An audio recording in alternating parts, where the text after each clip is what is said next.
I'm going to walk you through how this thing started at Vote TV today in the morning.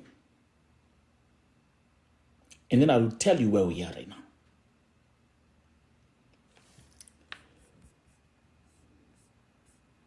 This was the message. And this message came from someone who is a friend to John Njuguna. And this person, his identity will remain anonymous. Hi, Vote TV. Please air this so that it reaches all the Gulf people or those working outside countries so that they can be aware. I would like to stay anonymous, and I am bringing this information from Qatar. I will start with a photo of my friend, brackets, now deceased, so that you know who I am talking about and what caused his death.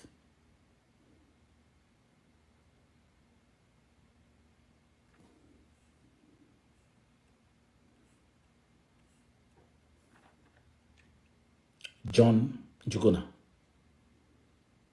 was a good guy and a peacemaker. He was an ex-Gulf who had come back to work and make ends meet for his family. We just finished our probation just the other day, and so we haven't been here for so long. To me, it's my first time here. This friend of mine comes from Gatondo. He has a young family which he was providing for until his demise. It happened that on the 11th of August, he was off from work. I finished my duties and joined him in the accommodation, where he found me in the kitchen and wanted to know what I was cooking. I was preparing ugali na mayai. He told me to prepare for 2 people and that he will get some more eggs, which he did. We ate together and he went back to the room. Only that,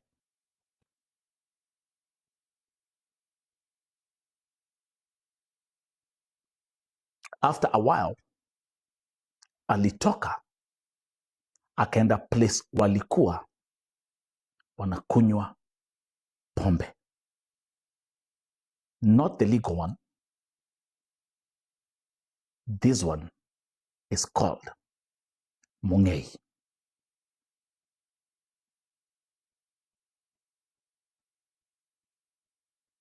Tuhamwe.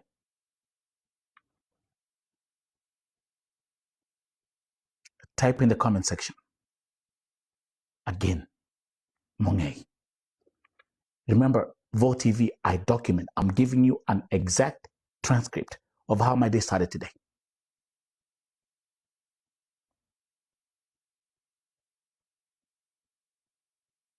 He continues.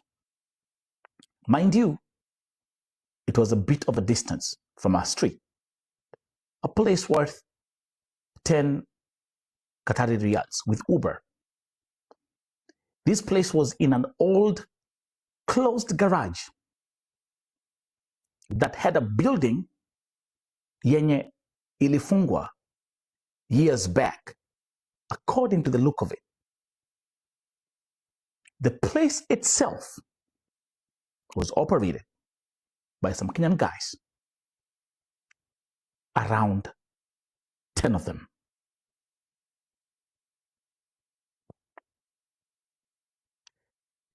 all of them boys, of course, who came under rogue agents, wakatupwa huku without jobs. So they opted to get a place and start an illegal business ya kuuza mungei. This wasn't the first time my friend was going there.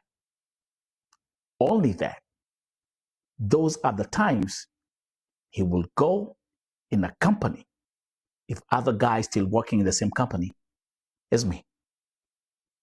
Now the story starts here. Because after that day, John Njuguna was never seen again.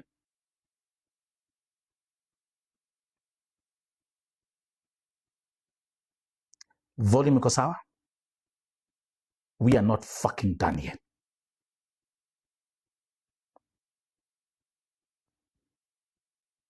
So we thought amekimbia kazi, akaenda another place, maybe with a higher salary. But then his documents were still in his room. So we had so many theories. Vote TV. Until the other day, news resurfaced of his death. This was on date 29th. Vote TV. John Njuguna alipatikana hiyo place ya Mungei kama ametupwa kwa choo in that crusty building. He had blood stains all over.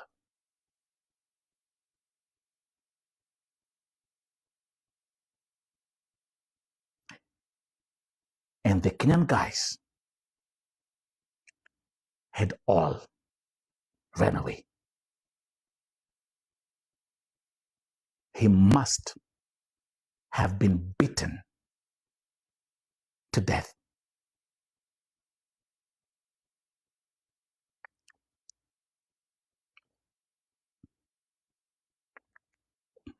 Let me ask you a question as we move on.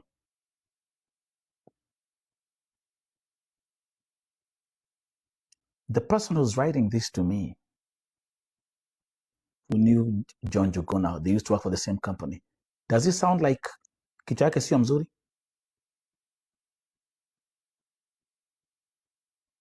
We're not done yet.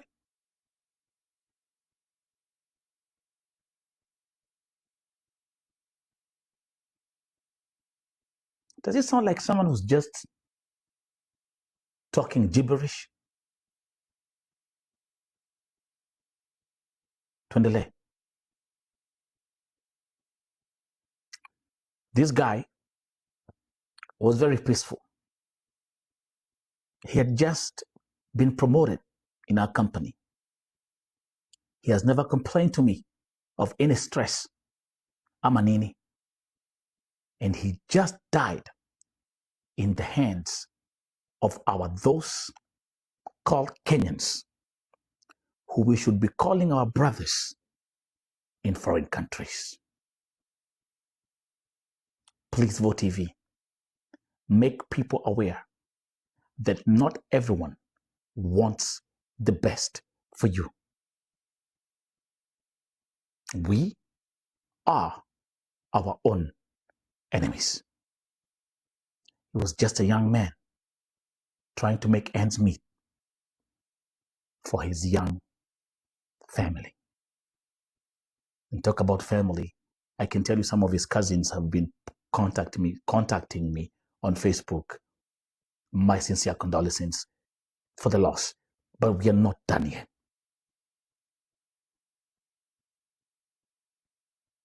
But his life was cut short by uncaring Kenyans.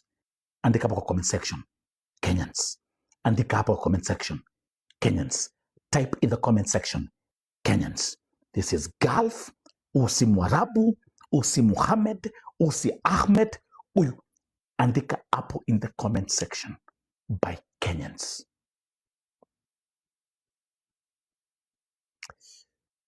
And then he concluded, now John Njuguna will be going back home in a coffin. Walai, nakwambia Nelson, hata nipate mtu wa my country akikufa hii Gulf, I will just pass. The same guys, we had asked them if wanaweza hitaji chakula tuwapelekee. Kumbe, they weren't human beings.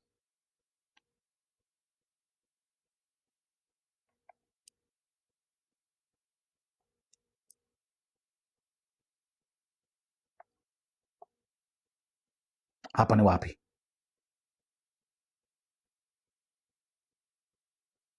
You think I'm done? When I woke up today in the morning, that's the first thing that I read in my inbox. Hata sikuwa nimewekelea kahawa nikunywe.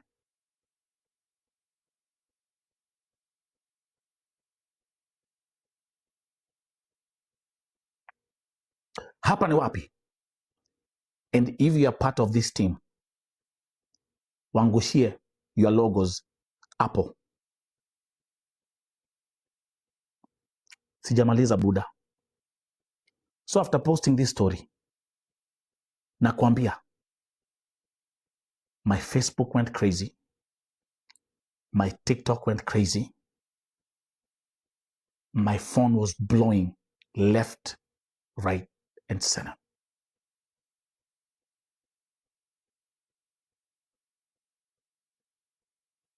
So that's one theory. But then, ladies and gentlemen, another person came to my inbox. And by the way, before I was submit the next message, now do you understand why nobody has the balls? They're typing in the comment section, right? But they can come up here.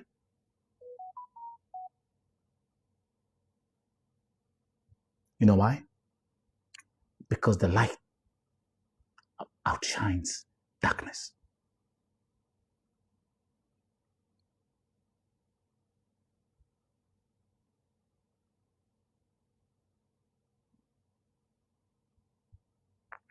Let's continue. And somebody else who also said he wants to remain anonymous wrote to me, Hi Vo TV. The reality is, alizimwa na Mungei juu ya kuikunywa place haina AC.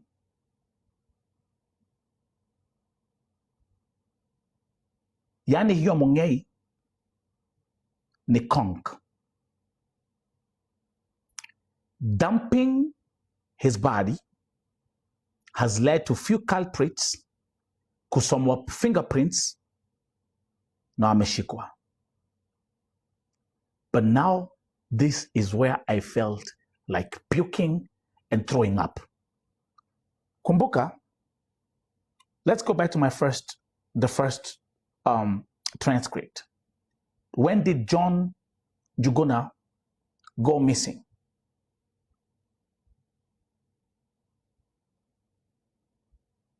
Falcon, you're typing too much in the comment section. Buddha, just kunywa maziwa kwanza, because I haven't even started yet.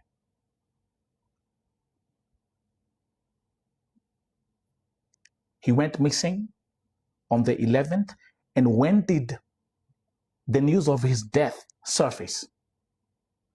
Type in the comment section.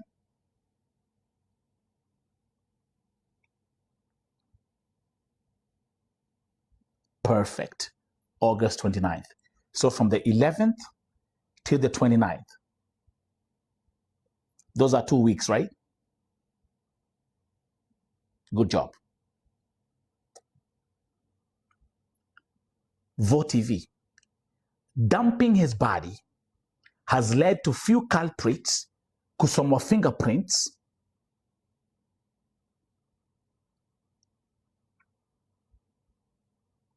wako ndani.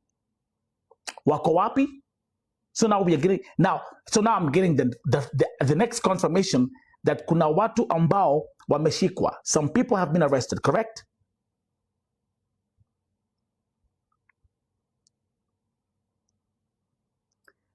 After wao kuficha mwili almost 2 fucking weeks.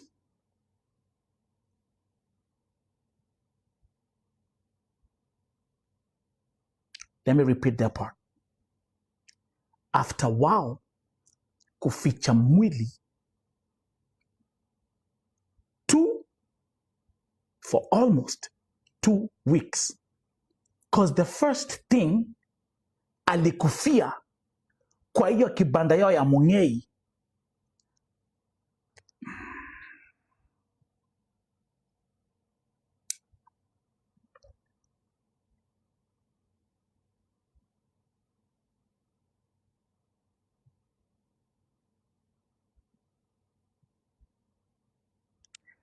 hapo nje ya villa.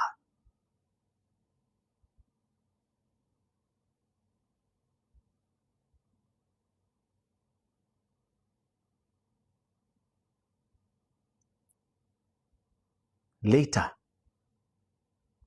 wakaona wa dump the decomposing body.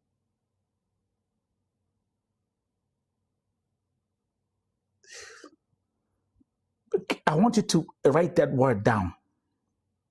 Andika hapo kwa comment section. Decomposing body.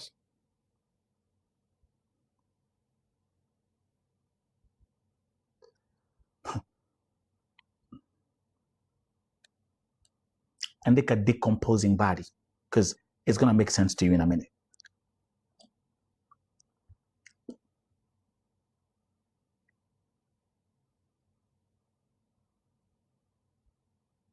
Now,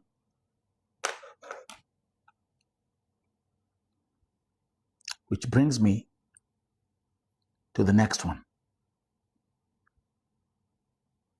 Someone who worked with John Njuguna, same company. Na jana walienda kwa makarau.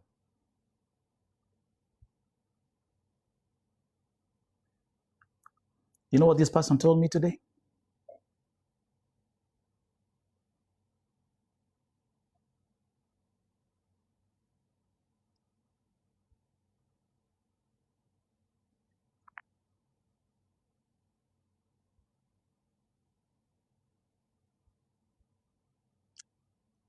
You know what he told me today?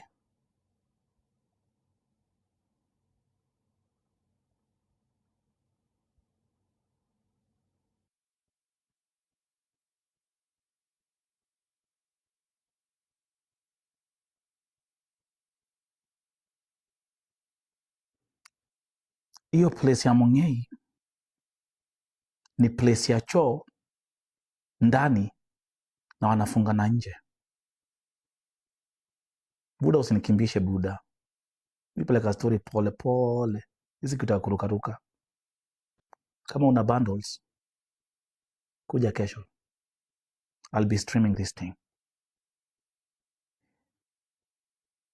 Leo nimekuwa mog na wamenishow alikuwa kwa stage ya decomposing, so hakuna haja ya kuona mwili.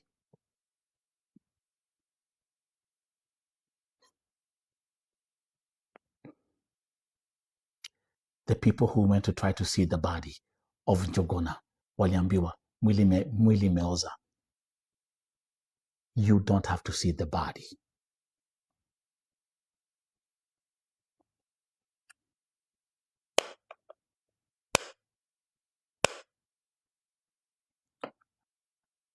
I'm talking about what this guy told me. Kama kuna wale wameenda wameona mwili, it's fine. But do you realize that at the end of this conversation, how long have I been talking here? Can someone, the friends, na wale mulienda, na wale munajua Njuguna, can you just send a guest request? And you come here and you talk and you tell us.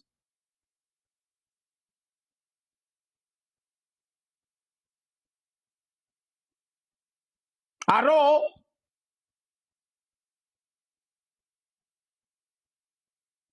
Watu wote. And you're here watching.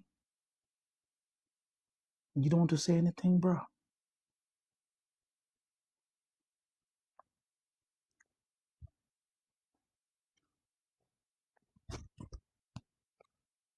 Nobody. Do you know what one of the cousins told me? Vo TV. He was my favorite cousin. I'm the first cousin to John Njuguna. I cannot believe, and we are still in darkness.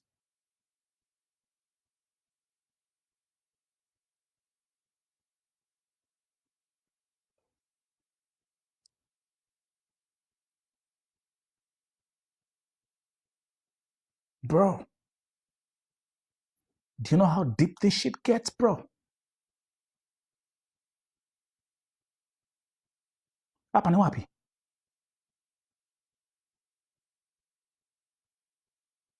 Hapa ni wapi? No. Tuitemo shamanio.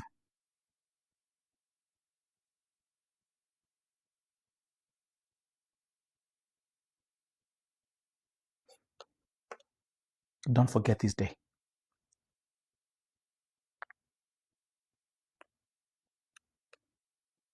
Those who are in the team, tell them who we are. Summer label. I'm not done yet. I'm not done yet. Thank you, Bishi. Thank you, Bishi. Thank you.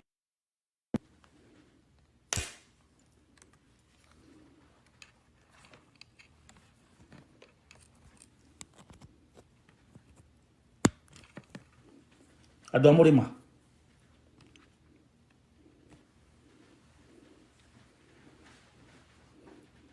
And if you want to join the Vo TV TikTok team, end up Palaju, do the heart me. Let's keep growing. This community is so powerful, and we are united by love and by light. End up Palaju, kila mtu hapa. We are Vo TV family. Honeybee, welcome. Welcome. And once you welcome, ukiangalia people who are part of the team, okay, comment next to you, you have love. Love is our signature. You know, ungefikiria kitu kama hii, Kenyans will come out and speak and talk and no, bro. And then you wait for Vo TV to come out here and talk.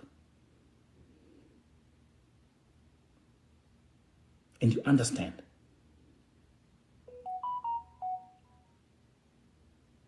And you understand why people in this diaspora don't want to do anything with Kenyans. Ukweli ama si ukweli?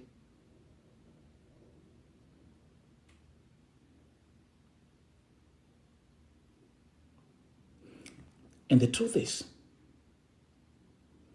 those who know everything, they're here watching. Some of them wako hapo commenting, haezi ongea. They don't want to.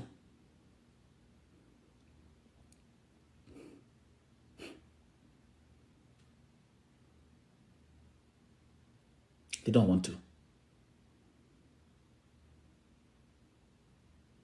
Just 1 week ago, George Njuguna, another brother from Kenya, ameuliwa na bradhake Saudi Arabia juu ya mwanamke wakiwa kwa party. It's an ongoing story. Same way. Wakati nilikuja hapa na story ya George Njuguna, people were here. Nobody wanted to say anything. Nobody. And can I tell you let me tell you something. Yes, so we have lost 2 Njugunas now.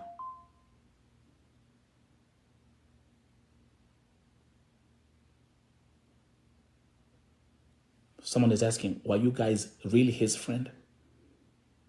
And guess what? Guess what? I'm here.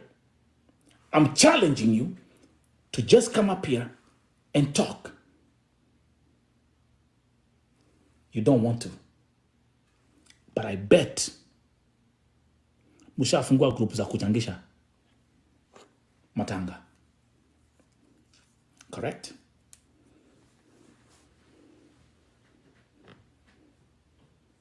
Correct?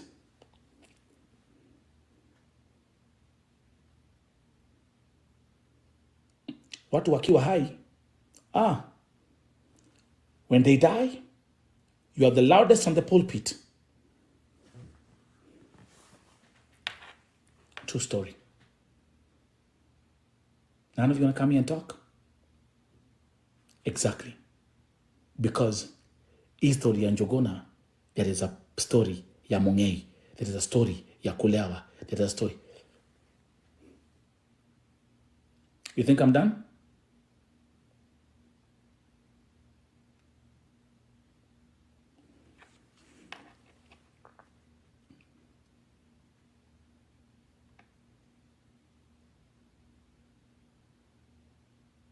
You think I'm done?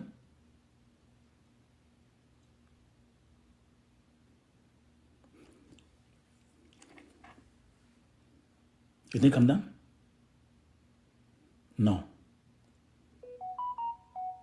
Do you know as I'm sitting on this chair right now? I have the face of every Kenyan selling monge in Qatar.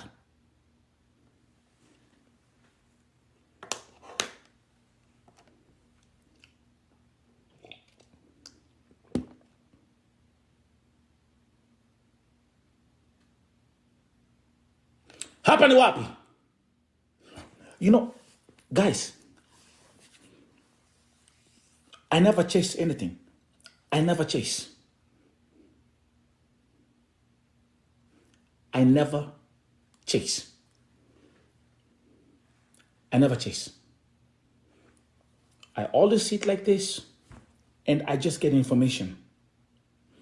Because Vote TV is a platform that is entrusted with documenting facts.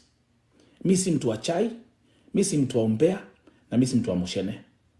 This is Vote TV. At the end of the day, we have lost a brother. True or not?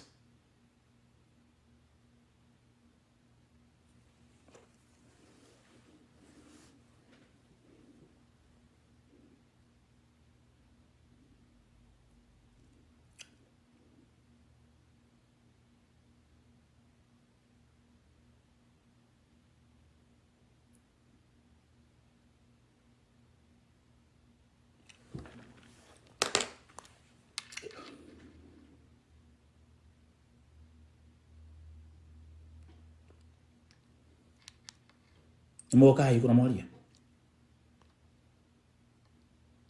Kamuti kwalia.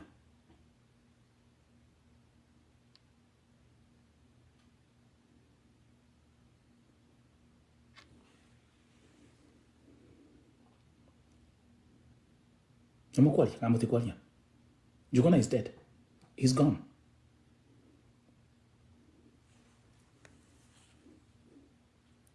Next.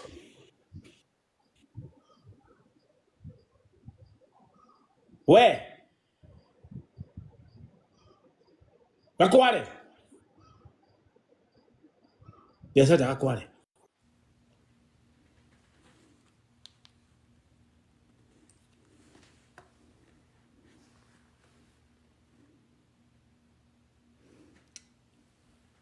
Let me ask you one more time.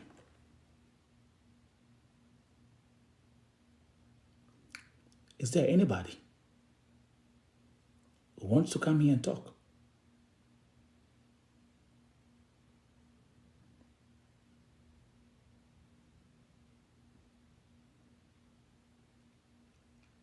Okay.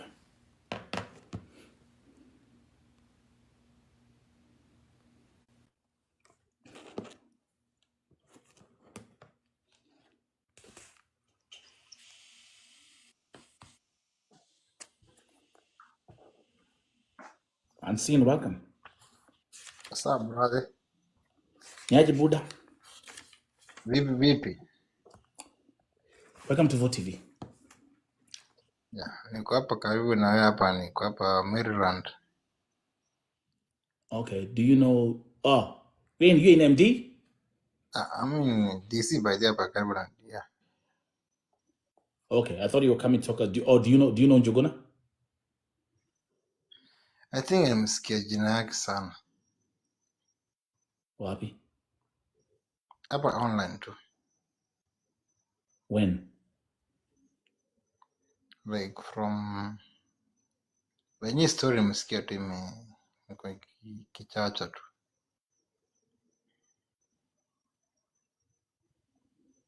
Okay. Yeah. I need people who know.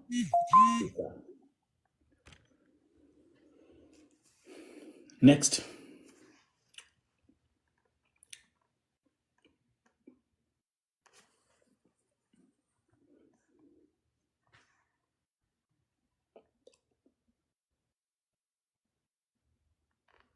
Just next.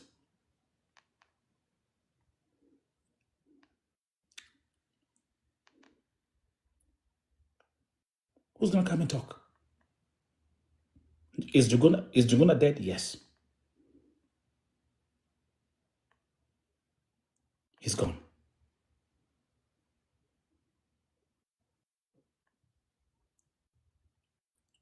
If you have nothing to fear,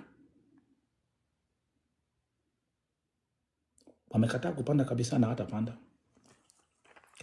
But guess what? You're gonna be in the comment section za video. Hapa mna comment huko chini, lakini hampandi. But I'm gonna tell you one thing. Just like kama story ya George. Ule ameuliwa na brother yake Saudia. Everything will come out. Everything is coming out. My phone is beeping like crazy. And I repeat, I have a list of about 7 people and their faces and their TikTok accounts and their social media platforms who are selling Monya in Qatar. Nionge ama nisionge?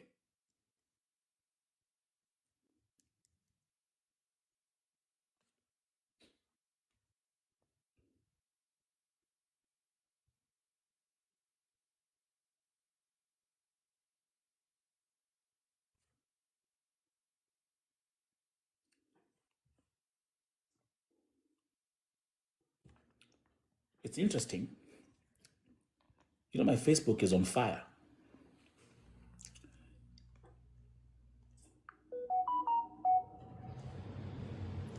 My Facebook is on fire.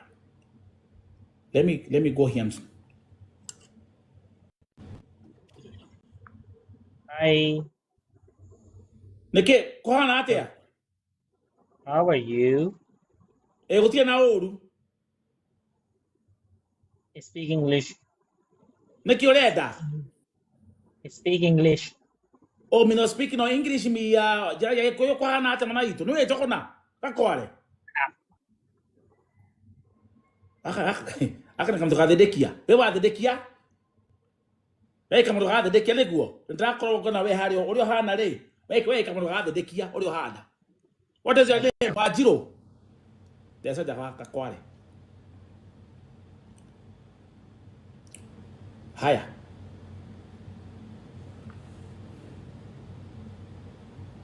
At least okay, at least the Pakistani sijui ke haya, they have more courage than you. Na mko hapa tukwale. Wacha kuja hapa basi tugeke hata. I'll pick them. Hata leo mkitaka, actually you know what? Nitie ule shosho nini? Ule shosho Nyarwendo.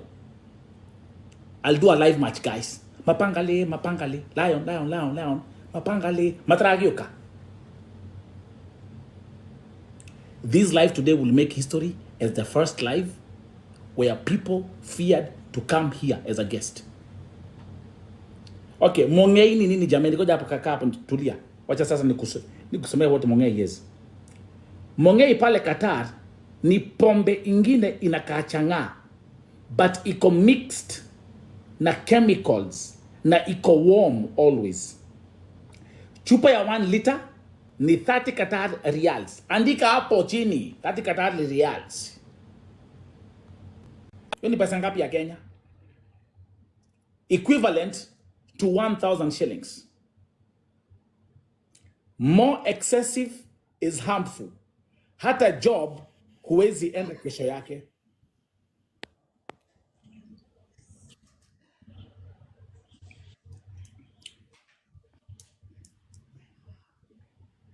My Facebook is very active.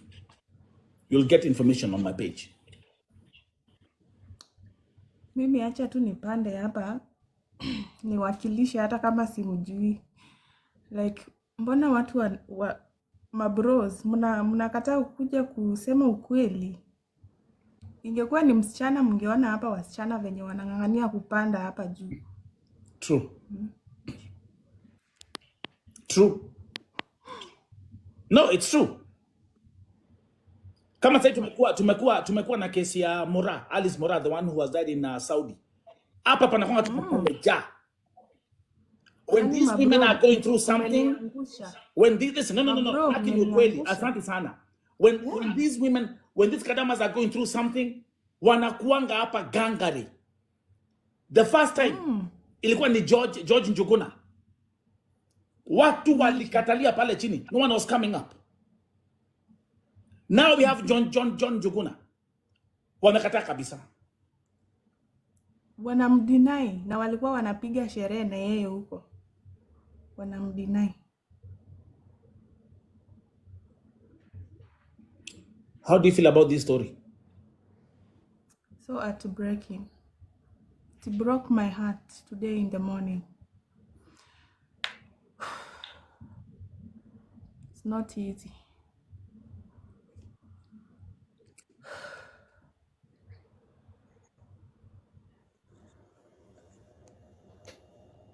Sasa mimi niko kwa history ya Mongei.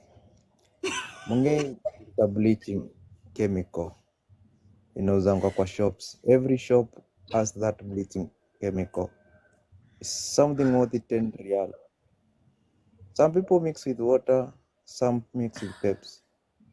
So with this there is some dealers who sell. Maybe someone want to buy to the dealers. It's a chemical. Kama tuende ununue dawa ya choo mix na maji na ukunywe. It's a chemical. Ni kama kuna watu kunywa syrup, medicine. Woko wapi? So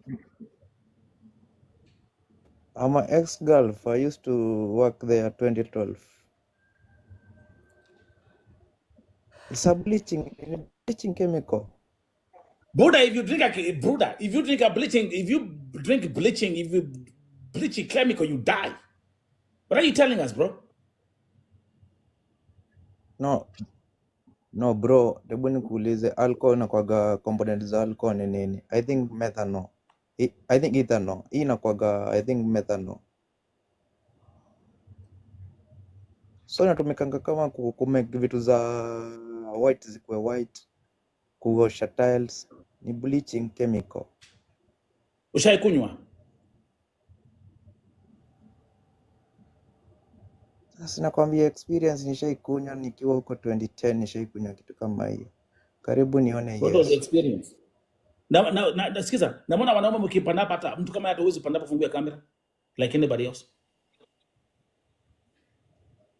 So are you in Kenya now? Maybe they are protecting their own, ama they know. I'm asking Kwa you. hiyo ground they know. I'm asking you. Yeah, I'm in Kenya. Okay, funga kamera basi alafu tuambie mambo za hii Mungei. Sa kamera unataka kuona bibi yangu na Evo TV ama ni? Mimi sina haja bibi yako. Ni mambo za light. I like people seeing people in the face. Auonyeshi bibi yako, unaonyesha tu Kwani sura yako. unaonyesha bibi yako kwa nini? Kwani si uko na sitting? Because kama uko na experience ya hiyo kitu, maybe utaelimisha wengine, you tell them the Cheki, Vo TV hebu uliza watu hapa kwa comments hiyo kitu inakuwaga nini? Is a chemical. They're saying you are wrong. No, I'm not wrong. It's a chemical. And I can tell you I can tell you for Buddha. Okay, actually, you know what? Let's talk about this Mungei for okay. Wangapi hapa wamekunywa hiyo Mungei hapa? Uliza watu hapa. Vo TV uliza kwa comments. Inakuwaga ni chemical inauzango 7 real to 8 real or 10 real. It's a small chemical. Na mkiuziwa mnanunua 30 reals. So what do they mix it with? So najua nao wao wanading I think ile chemical ina preserve mchele. Sa wakidrain hiyo maji hiyo chemical ina drain mchele ikimixiwa na hiyo vitu. Yeah, if I'm not wrong, ask in the comment. Kuna ingine inakaa hivi white, inataka kukaa kama maziwa. Kama sikosei. Listen, is this something which is supposed to be consumed by a human being? No, not at all.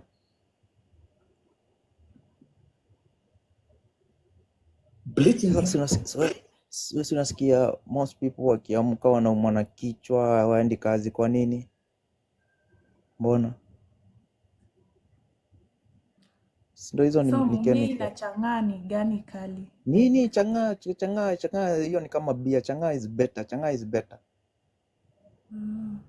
Sasa chang'aa, unajua chang'aa wanachukua kitu inaitagwa steam. Chang'aa ni steam, inabaniwa, wanatoa hiyo steam. Hii hakunaga sasa time ya kufanya hizo vitu. Hii ni kumix water with the chemical direct. Ndio maana na hiyo chemical ikireact na maji inakuwa ni kama moto. Ndio unasikia wanasema ingine inakuwaga moto. Kwa nini? Because the chemical is powerful more than the water.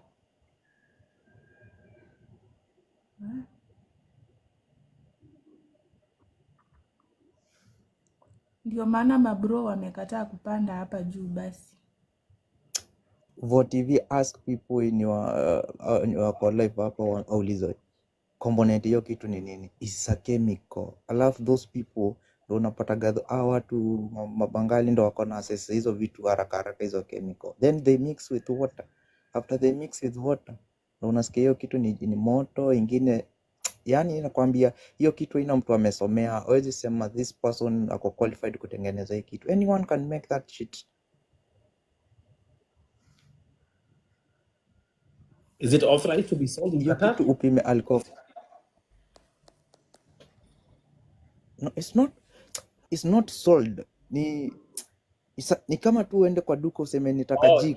Okay, nime understand. I get it now. You're saying it's mtu anaenda pale anasema okay nipatie hiyo whatever your Mungei, your products, whatever it is. Then mtu anaenda they add their own elements. Unaenda kuosha choo ama unaenda kufanya kubleach nguo, mtu wa duka anajua unaenda kufanya hivyo. Lakini Kenya na ujanja yao, they know this one when we mix with water itakuwa alcohol. Kuna wengine by syrup una mix na Pepsi na kwa zimeshika all day. Ni decision ya mtu chenye mtu anataka kukunywa asikie fit. So hakuna mtu kwa ameforce. Nasema okay when you say kusikia fiti, what do you mean kusikia fiti? Azina anataka kufeel kama anataka kufeel si kuna butchery, si amepita kwa butchery, akapita kwa butchery akaenda kwa base ya kuuzia Mungei. Ni decision yake. Hakuna mtu amemforce ama amemwambia ni aje enda ukunywe kitu. Ani kama tu mtu amuelewe anataka kukunywa jik, utamzuia. Jik zako zinashika, ataenda kwa duka anunue jik, amix akunywe. So at the end of the day ni decision ya mtu chenye anataka kukunywa. Caleb Omari. Thank you bro kwa kunipa nafasi, lakini niko kwa giza kidogo. Mimi siogopangi kufungua kamera. Ya mko kwa giza nyinyi wote, kujeni na giza basi. Hata you know what, fuck it, msifungue kamera. Kaeni kwa giza lakini muongee, tunasikiza. Ni kwa rumu tu niko, sababu unajua kwa amri ya niko Qatar by the way, lakini sasa huyu jamaa ni kama sura yake si geni kwangu, but mimi sijui specific kampuni yenye anafanya nayo, but hizi vitu za Mung'ei ziko hapa everywhere, si kwa kampuni moja, of which watu wako na design ya kutengeneza hii Mung'ei. Sometimes wapangari wanatengenezanga wakitumia mchele, but kuna chemical wana mix nayo. Hiyo chemical ndio hatujui ni chemical gani. Si But watu wetu chemical, ndio wanatumia imagine. kuna preservative ya mchele, ndo mchele ikae sana. That white thing unaonaga kwa mchele ni preservative. Hiyo preservative ukisop na maji, now that's alcohol. That's a preservative. But mimi naweza sema hivi, kwa hii kesi ya huyu ndugu yangu, we had a case for the last 3 months. Kuna rafiki tulikuwa tunafanya na yeye job hapa hivi, lakini ilikuwa on Friday tulimaliza job, maana tulikuwa tunafanya na yeye site moja. All of a sudden ndio jamaa Monday on Sunday as Friday akakosa kuja kazi kesho yake on Saturday. Sasa tukakuja kusikia kwamba jamaa amepatikana hospitali akiwa mahututi. Sasa tukashindwa, how comes? Jamani, si eti ni jangandi inauanga wa watu, even friends ndio wanamalizanga watu wetu. Sikia bro. Caleb, sikia kidogo. Kuna beste yangu. Nimalize point yangu kwanza. Wacha ni make up my point kwanza, alafu ndio nielewe ni correct kama naongea vingine kama unielewe. Sawa Caleb. Iko hivi, maliza. Unaona huyu jamaa marafiki wake walikuwa wa Nigeria. Huyu jamaa wakati alimaliza. So unamjua vizuri. Unamjua vizuri mtu alikuwa anaitwa Nicholas. Sawa. Sio huyu mwenye sio huyu sasa. Alikuwa anaitwa Nicholas, kuna fanya na yeye. Kampuni inaitwa Sesco. Okay? Huyu jamaa alitoka kazi on Friday. Sasa tukasikia kwamba jamaa alipatikana hospitali. Hatukupewa ruhusa kwenda kuona huyo jamaa. Nelson, sisi hatuogopi kupeana usaidi ama kusema nini imefanyikia mtoto wetu ama kijana yetu ama ndugu yetu. Shida ni kwamba mtu akifariki hapa, yani hao watu wanasema eti walienda kuona hiyo mwili. Hatujui hata walipata hiyo access yaje. Unajua sisi tunaogopa hiki. Thank you Caleb, unaongea ukweli. Mimi nakwambia ngoja. Hauwezi bila precaution ya kampuni. Mimi nimekuwa hapa. Kuna jamaa alikufa wetu last week. Alikufa hapa kwetu. Mimi nafanya Falcon Samsic nafanya kazi Hamad International Airport. Kuna mtu alikufa kampuni yetu. Alienda Industrial Area Street 38 akalewa. Ni new staff. Hata haja deployiwa. No deployment, no nothing. Is a new staff. Akaenda akaonyesha, akakuja hapa, akapatana na wakisi wenzake, wakamuonyesha kwenye kuna uzo Mung'ei. Akaenda akakunywa Mung'ei, akakufa. But as long as the company has not authorized you anything, Nelson, hiyo kitu hujaambiwa. As long as the company ndio inachukuaga mwili. Qatar, mimi niko Qatar sahi. As long as the company has not authorized you to take the body, you cannot take any body from, you cannot see anything. Lazima ukuje na barua ya kutoka kwa kampuni yenye unafanya. So au nakwambia umeona mwili imedecompose ama nini? Au nakwambia wao ndio wanafaa wakuja hapa watu waambie. And I got another question. Wako ingie kwa hii live. And I got another question. Buda nimeka hapa for like 1 hour. Kwa nini? No one was coming up to even talk. When we are Vo TV, I'm just coming from duty. My duty ends at 10. So I had to go and do my shit, and then I shower and freshen up, and every day lazima I come to your live. So Kolo, let's go step by step. Do you know John Njuguna? Step by step. So my point was Caleb. Maliza Caleb. Let me talk. Step by step. So Kolo, do you know John Njuguna? I did not know him, but I know. There you go. Okay, there's no buts. It's a yes or no question. So you don't know John Njuguna. Yeah, but you wasn't present when I was reading the transcripts from the people who actually were working with John Njuguna, and they shared this information with Vo TV. Correct? True. So how can you address something that you don't have the facts about? But I got, What? but Nelson, I got a story that it's corresponding with the same story. Okay, tuambie basi Kolo, usikie. Sasa mimi nasemaje? Mimi niko Doha. Man, tuache hizi nini. But one question I have. This guy was missing from 11 to 29th. That's about 2 weeks. And your first, when I came to live, you're asking about when was this guy missing? It was like 2 weeks. 11 to 29 is 2 weeks. Huh? When you came at that point, you missed the first 45, 50 minutes of the live. I missed. Yeah. So I met when you're asking, when was this guy? When was this guy missing? So it was You are like doing the 2 weeks. calculation to make sure that the information that was shared was actually collaborating with the first, the second, and the third statements that I received. And they're all collaborating. And Kolo, Not about the people, wait a minute, these are people that worked with John. or Caleb worked with John in the same company. Caleb hapana. None of you people, hakuna mtu hapa amepanda hapa na anafanya kazi. Hakuna mtu hapa mwenye anawaki na John mwenye Wako amechifungia kwa comments. kutupea Lakini statement Caleb, atueleze nini inapenda. okay, Nelson kiasi. Caleb, ulikuwa unajua John? No, mimi nilikuwa nasema mtu mwenye nilikuwa namjua ni Nicholas. Like 3 months ago mwenye alifariki, kesi yenye inafanana na ya huyu Njuguna. Yaani ya hiyo Mungei. Lakini wakati sasa ndio nilikuwa nasema especially wakati wenye sisi huyo jamaa alipotea, sisi wa Kenya hatuna hiyo morali. Ushaipata na John. Alipotea aje? Kwa nini hayuko kazi? Na kwa nini simu yake ifanyi? Lakini sasa ukisaa enda kwa kampuni au huwezi pewa hiyo access. Kampuni ina take over. Ni ukweli. Hiyo ni ukweli. Unawekwa side. Yeah. Kampuni inafuatilia Nelson. Hatuwezi kosa mtu wetu. Hata hiyo tulimkosa tu within 3 hours tumechua huyu jamaa chakuja kazi leo. Tukaanza kufuatilia. Kesho yake kampuni ilipochua huyu jamaa hayuko kwa kazi.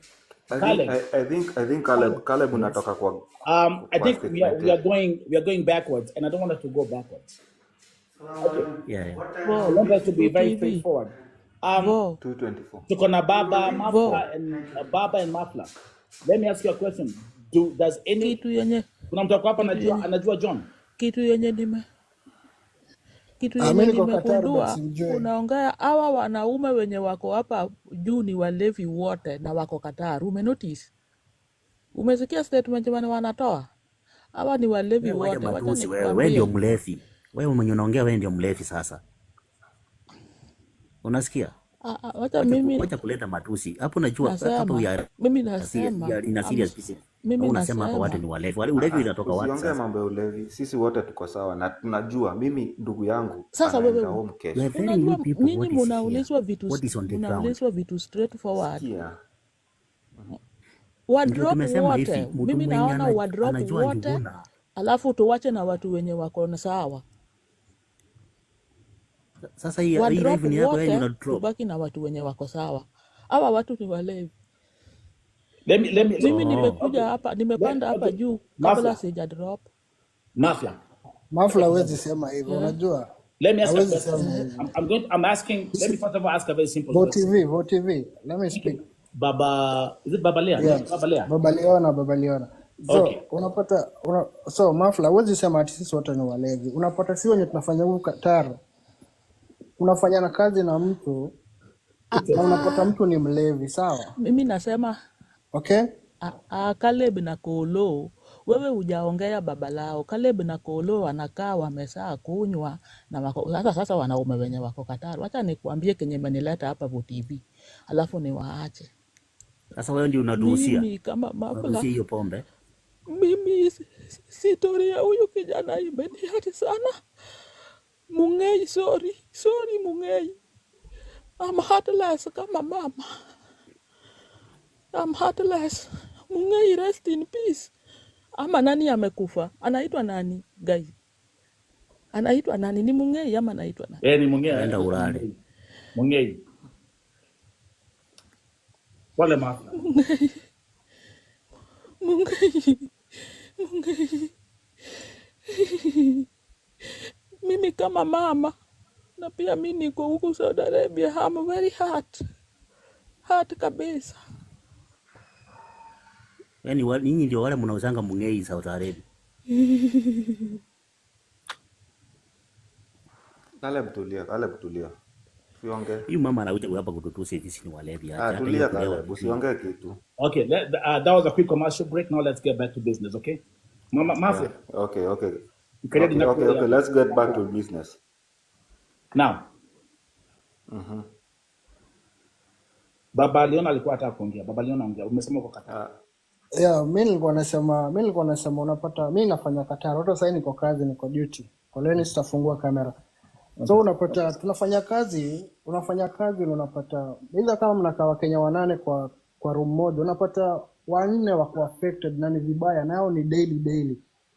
Yeah? With this mongei. Na hii mongei. Na kwanza sasa ni kuna influence juu wanaishi pamoja, nini wanapika pamoja. Kwa hivyo unapata wakishakula lazima wamesha order. Na wakosi daily iko. Kwa hivyo watu wanakoga walevi na kwenda kazi ni sawa wanaenda, lakini ukiangalia progress yao ni kweli unaona hayuko sawa kabisa. Juwezi kaa bila kukunywa. Sawa. Na wanaletewa ikiwa mob. Na wanaiba almost I think 30 kuna hadi ya 10 real, unaona. Alafu bwana mimi nilikuwa napiga story nao juu at least mimi napenda kuwa open. Una mtu anakuambia hii staff imetengenezwa mpaka na perfume. Anakuambia kwani ya leo inaonjaje? Inaonja perfume. Unashinda hizi ni vitu gani hawase wanakunywa? So mimi nakwambia hadi mali mimi nafanya kazi watu wako affected sana. Hadi wa Nepal au Sri Lanka. Kwanza ma new staff wanakuja wanapitia hard time sana. Kama ulikuwa unakunywa home, kukuja huku unajua pombe utapata rahisi. Kwa hivyo ile alternative uko nayo haraka ni kukimbilia mong'ere. Inawaharibia kazi sana juu after umepata hakuna kitu kingine unapeleka kwa tu home. Yeah. So Baba Leon, I have a question. What makes this thing? Why do they love this mongei if it's I mean unajua okay, let me say knowing your drink you're just gonna kill yourself. Okay, mi acha nipende tu like an example. Unachiki kuna ile kiu yenye nakupatia, kuna kiu fulani nakupatia. Okay, tuseme mimi mse kama mimi when I'm free, mimi utengenezaga music, unaona? Mimi kishatokea kazi nini nimekaa chini hivi, the only thing I can do maybe niandike muziki, itani keep busy, unaona? Ama nicheze tu games, nicheze PUBG, nicheze hizo vitu, nichafute si kwa online tucheze games kuliko kwa idol. Juu once umeshajiintroduce kwa hiyo mongei, ile time tu uko busy tu umekaa tu hivi umetulia, the only thing una tick comment yako nitafunguka saa ngapi ama nitatoka job saa ngapi, nenda nikabuy hiyo mongei. Unaona? So I think kuna chemical fulani wanaweka inatuma, yani unakuwa na hiyo kiu. Unaona? Yani ni kama it's like smoking. Once you start smoking unataka tu kuendelea tu kabisa hiyo. Kitu kingine Nelson kwa kuanza hiyo swali. Ni kwamba unaona hawa ni walevi wanakudanganya. Sikiza venye inatengeneza. Unaona hapa Nelson. Hiyo kitu. Unaona hapa Nelson. Hawa ni walevi wanataka kujifanya ati wanakuaga busy making music. Hawa sasa ndo walevi. Acha nikwambie venye inatengenezwa hiyo kitu. Is a chemical ama kuna perfume ama ni type mingi za mongei, sawa? Sasa kuna hiyo Gikuyu. Hiyo Mgikuyu si mongei, hiyo ni muratina. Wanachukuaga matunda dates wanaweka kwa nyumba, inaoza, then ina fundamentation, wanakunywa, wanalewa. Hiyo iko sawa. Haya sasa tuingie sasa ile sasa ya chemical sasa. Hiyo sasa nakwambia Nelson, sikiza sasa. Kaa chini usikie. Hiyo ni blanda. Hiyo mtu anamkanga asubuhi amekauka, ushaikauka, ukikosa maji umeenda kwa Yesu direct. Haleluya, haleluya. Hiyo inanga shortcut. Hiyo sasa na ukikaa mahali kuna jua kuna AC, umeenda zake, mwendo umeumaliza. Hiyo nakwambia ukienda kwa choo kukunya inanukaga mpaka watu wanafunga milango. Hiyo sasa ndo chemical. Hiyo sasa ndo sasa original. Na kuna watu sasa ordinary anainusa hivi anakuambia na ya leo iko na perfume. Huyo ni ordinary, huyo ni master. Na hiyo kitu huwezi kula, huwezi pata appetite kabla hujaikunywa. It's more addictive, yani huwezi pata appetite. Chakula yezi pita kwa koo kabla hujaikunywa. Lazima apige ka 10, akimbie kejani ndo akule. Bila hiyo haezi kula. Unaelewa? Alafu sasa anaanza kuwa red huko kwa mashavu sasa. Macho nayo nakwambia inatokea hivi unaona. Uzi ni nuru okanga. Inakuwaga sasa hatari hiyo sasa. Na hiyo ni chemical. Na iwagi watu sana unless imepata tumbo empty. Ikipata tumbo empty ni kama ile asidi ya battery. Ushaeka kwa tumbo hivi. Mahara unaara kwanza. Mtu wara hiyo ikipata bila chakula unaara. 1 good hour kwa choo.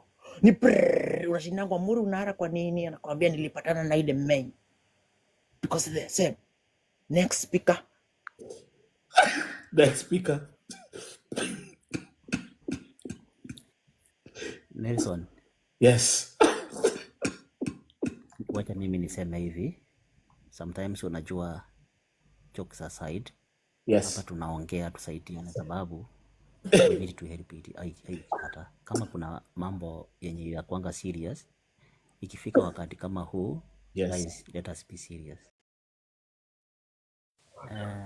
Kitu ingine Nelson, ni kwa kuanza hiyo swali Nelson, ni kwamba Nelson, unaona hawa ni walevi wanakudanganya. Sikiza venye unaona hapa inatengeneza Nelson, hiyo kitu. unaona hapa Kale Nelson, bukoja. Hawa ni walevi wanataka kujifanya ati wanakuaga busy making music. Hawa sasa ndo walevi. Acha nikwambie venye inatengenezangwa hiyo kitu.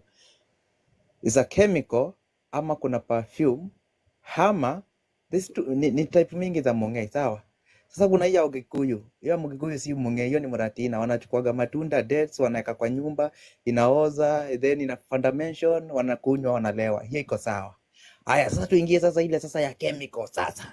Hiyo sasa nakwambia Nelson, sikiza sasa. Kaa chini usikie. Hiyo ni blanda. Hiyo mtu anamkanga asubuhi amekauka, ushaikauka, ukikosa maji umeenda kwa Yesu direct. Haleluya, haleluya. Hiyo inanga shortcut. Hiyo sasa na ukikaa mahali kuna jua, kuna AC, umeenda zake, mwendo umeumaliza. Hiyo nakwambia ukienda kwa choo kukunya inanukaga mpaka watu wanafunga milango. Hiyo sasa ndo chemical. Hiyo sasa ndo sasa original. Na kuna watu sasa maordinary anainusa hivi anakuambia na ya leo iko na perfume. Huyo ni ordinary, huyo ni master.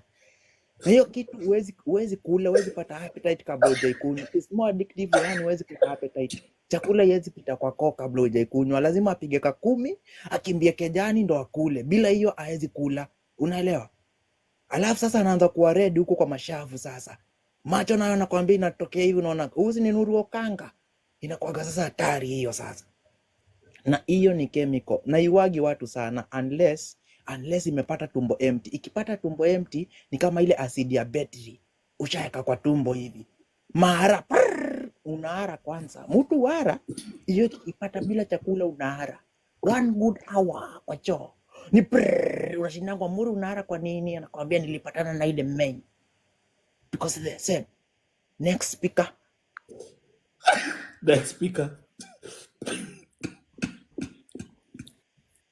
Nelson, Yes. wacha mimi niseme hivi. Sometimes unajua jokes aside, Yes. hapa tunaongea tusaidiane sababu we need to help it. Hata kama kuna mambo yenye ya kuanga serious, ikifika wakati kama huu, Yes. guys, let us be serious. No, I mean, Caleb. kusema Hata no. Caleb, for Christ's sake, hata kwa matanga watu ulewa. And hata kwa matanga watu ucheka. And actually guess what? Hata kwa matanga watu udinyana. Unapata mtu wa matanga amezaliwa huko. Mtu dema ametoka ametoka na mimba. So whatever is happening here is not something new. It's sad, and we're trying to get to the bottom of the story. Sometimes we didn't happen. It's sad. Lakini Nelson, By the way, nakwambia. huyu jamaa sijui ako na account ngapi? Alikuwa hapa na account nyingine akasema nataka nikuwe senator. Sana kwa hapa na account anajiita Masikawira. Budo kwani uko na account 10 za kwale? Alafu hii kitu inauziangwa kwa hizi manyumba zijamalizwa. Hizi Wewe sasa. abokire. So usimsema next speaker. Yes, speaker. Okay. Kira kanoko. Haya, Caleb. Ukimwona mimi. Guys. Dennis, welcome.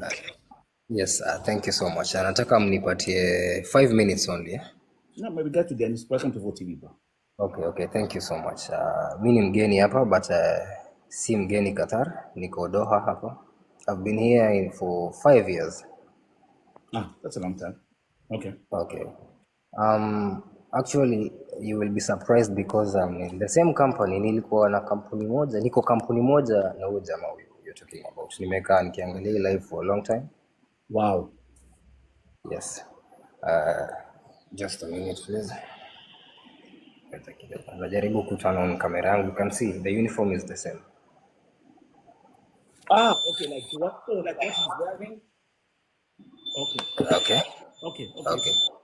Now we're getting somewhere. Okay. Sasa hapa kuna, first of all, I was an addict to Mungia. I can tell that. I used to drink Mungia so much. Hii kitu ni mbaya for real. Wow. Ni mixture, inategemea venye mtu anaunda. Kuna mtu anachukua hizi ma sanitizers. It's around 70-80% there.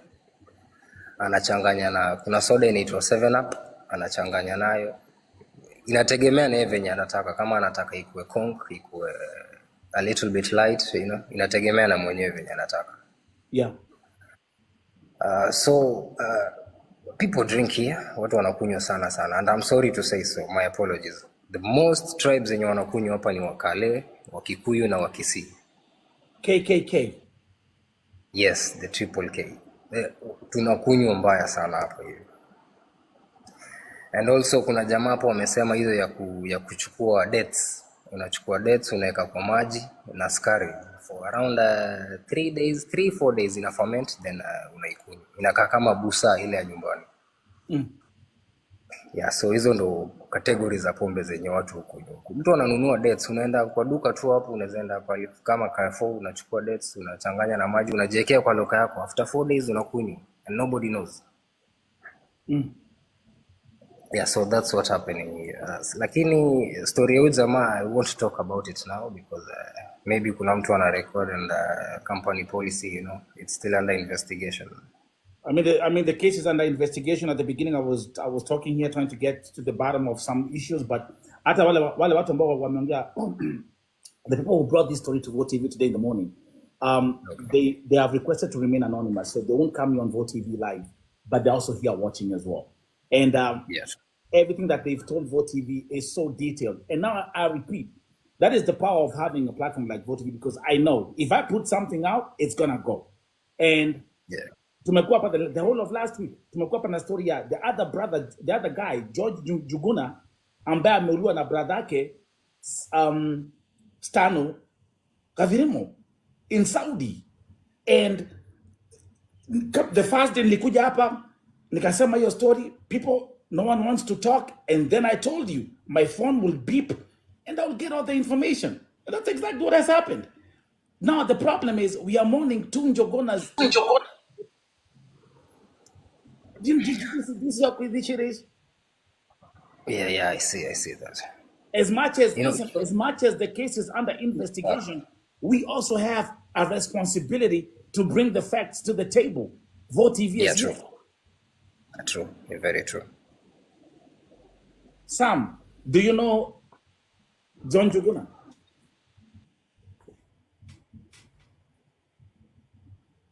Sam. Okay. Caleb, ulikuwa unataka kuongea. Now I can see all of you what unakuja kutuna account za pseudo backup accounts, pseudo accounts. I understand it. I understand. I understand. You go ahead.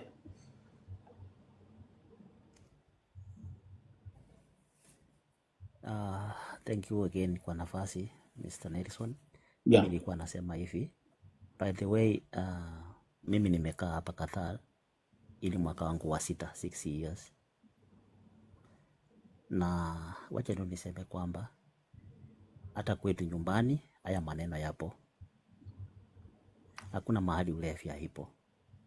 Lakini mtu akikuja hapa kulesi point, usimuone kama mlevi, because kila mtu anakuja na views yake, and then we digest everything watu wanasema hapa, tusaidiane sisi kama Wakenya. And then kitu kingine nasema, it's a tough iko. Mimi nikisikia mtu anasema nasikia tu goosebumps. Na hata pombe, ile pombe ya rali pia iko. Lakini sasa hawa watoto wetu wanakunywa hii pombe ya mngei kwa sababu hapa Qatar mtu ukitaka kukunywa pombe ya harari unafaa kuwa na card. So you need to be registered.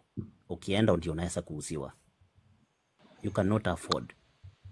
So unaweza sema hivi, jamani mahali tupo, wacha tueneze hii injili watoto wetu wenye wanakuja kutoka Kenya. Tusiwaache na hao wapangali wenye wanahusia mngei.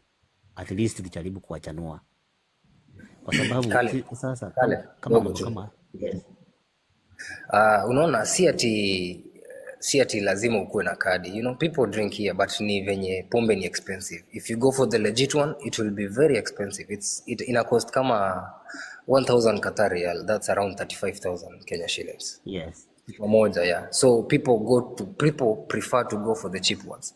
Mungei unapata hata ya shilingi 5, nusu ya hiyo chupa 300 ml.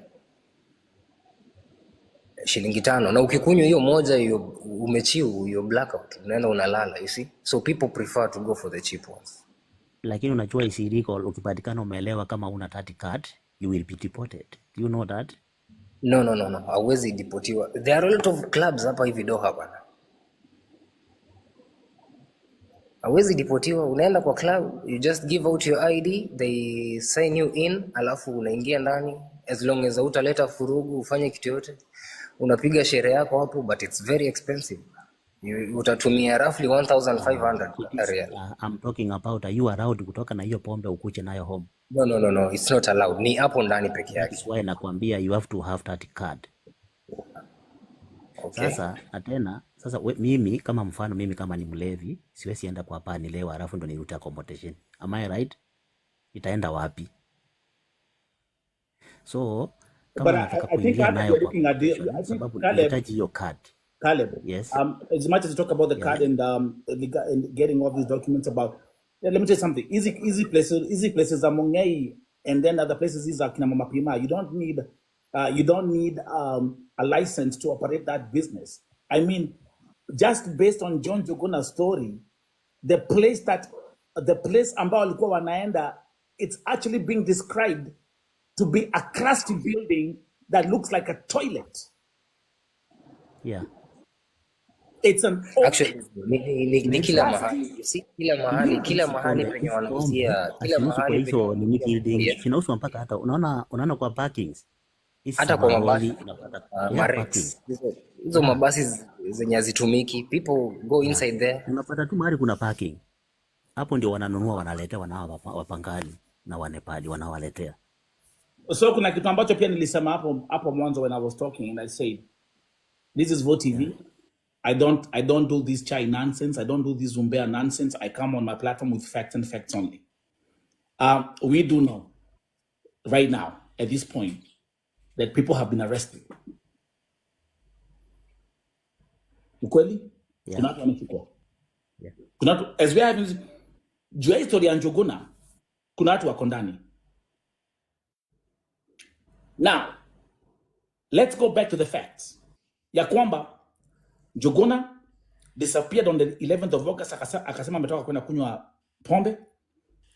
The news of his death, 29th of August, those are 2 weeks. Mwili ya Njuguna is according to the transcripts sent by anonymous people ambao wanamjua na alikuwa anaishi naye kwa the same accommodation. Ni kama mwili mpaka mwili imedecompose. Mimi niko na maswali kadhaa. Mbona walificha mwili? Why do you keep a body for 2 weeks?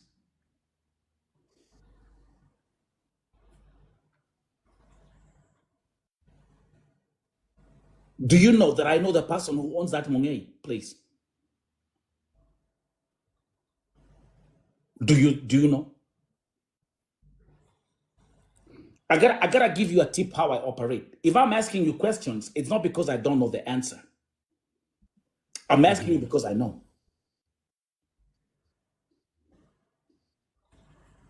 Wameshikwa.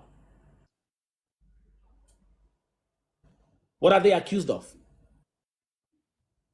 Wanaakuziwa nini? Which charges are they facing? Does anyone know here? Na watu wa Qatar wamejaa hapa.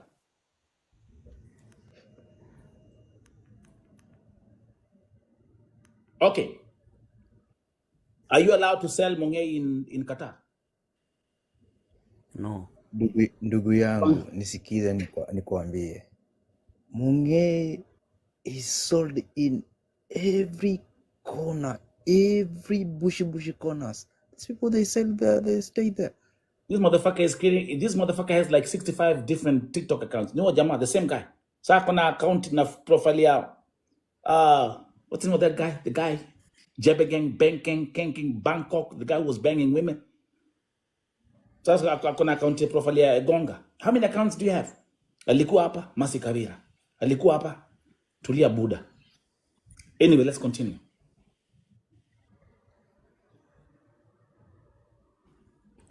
Are you allowed to sell? It is not allowed. Is it possible that the people who have been arrested are being charged with murder too? It is possible.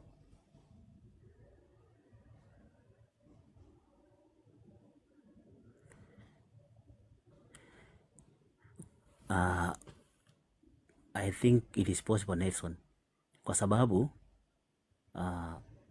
even if like for example tuseme mtu an accident can occur anywhere, you are not allowed in Qatar to hold that body. For example, upate mtu amefaint tu kwa barabara umuhold, hiyo mtu aende afariki, you will be on the case. Sasa wale kama walimushika wenye walimushika waende wapatikane fingerprints sawa, sababu ile mwili itaangaliliwa ipatikane kwamba kuna something like fingerprints mkono wa mtu mwenye alimhold, it will be go in for it.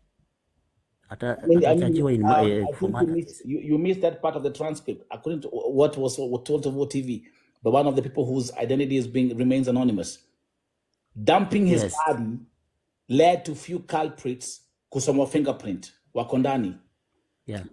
Are you seeing? Listen, are you seeing this? Are you seeing similarities between John Njuguna's case and George Njuguna's case? Ule wa Saudi. Yes. Yeah. Are you seeing similarities? Now, your part ya fingerprint. Stano alipodunga brother yake na kisu, kwanza alitoka na huo dem. Vile walitoka, they remembered, oh, we left the knife. They both went back into the house. Apparently, George had not died yet. Stano akamdunga tena mara mbili.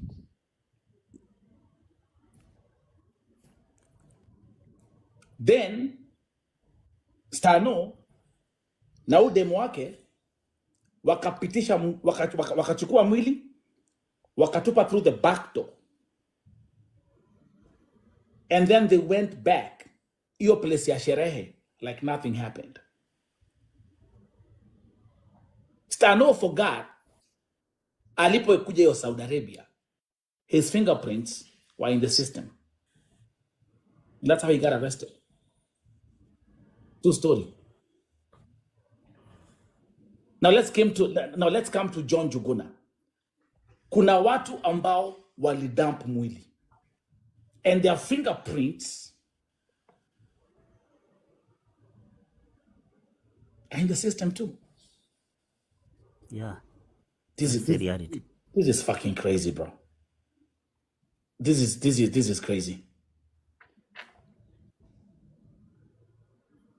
Two Njugunas, two different countries,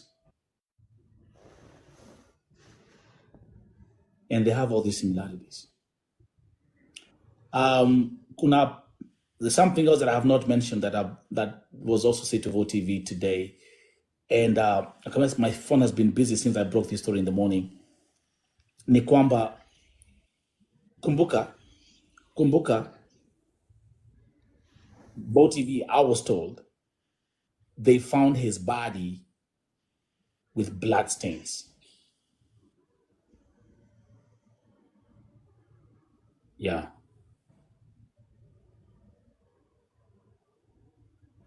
Everything will come out.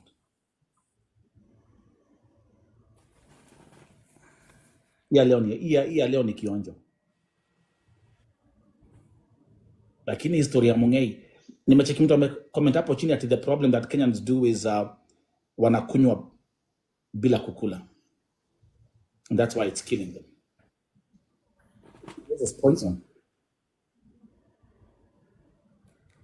This is how do you drink this? How do you put something like this in your body, bro? I mean, kila mtu na sherehe zake lakini Buddha. How? Something else we've been told about this Mongay? Ni bei yake. It's cheap. But remember, it's cheap with consequences.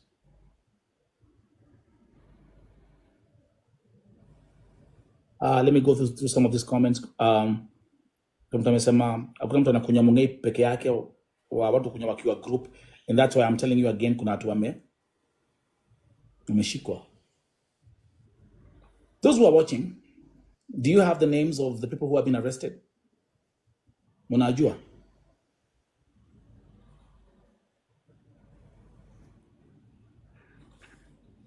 Comments among huku chini. Unaziona?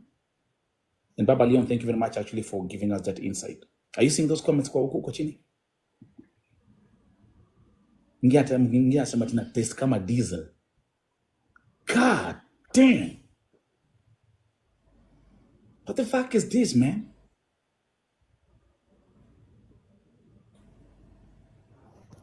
For 35 reals? Inatoa stress. How? Because you sleep and then you sleep, you forget everything, and then you wake up the next day and your problems are still there. Nilikwambia hiyo kitu ni dawa ya choo na unaona kama na joke. Why you think I'm joking? I'm telling you the fact. Is a bleaching agent.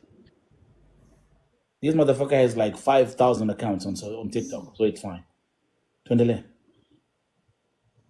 He has like 65,000 accounts on TikTok. Psychopath.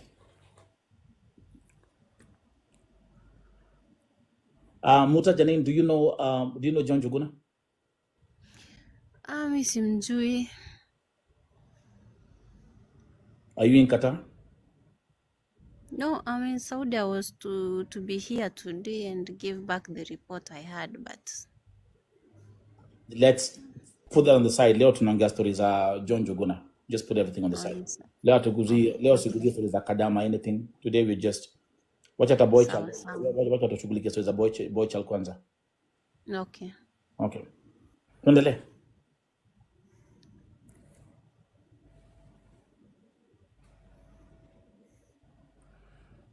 Hizi utakuja kusikia watu wakikuja hapa ukianza kuongelea historia ya Njuguna, wakati Njuguna saa mambo yake isaisha, ndio utakuja kusikia story yao sasa wakianza kuongelea mambo ya Njuguna.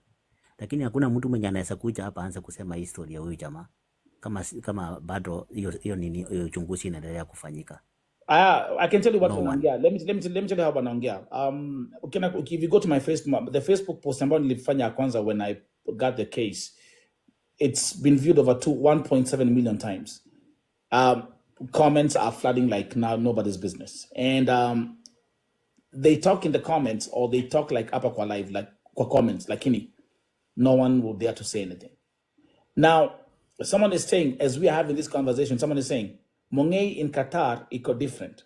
Kuna chemicals, some made from soaking of rice, then steamed, and ingine inawekwa mpaka ile maji ya battery ya gari. What the fuck are you all drinking, man? What now?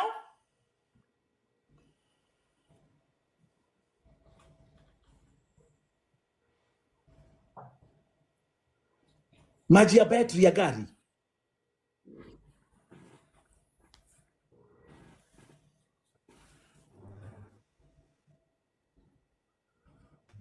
Ona inywele. Nyini wanoma.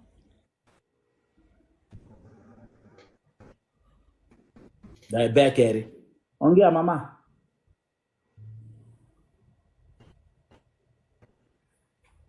Yeah, he's back at it with another account.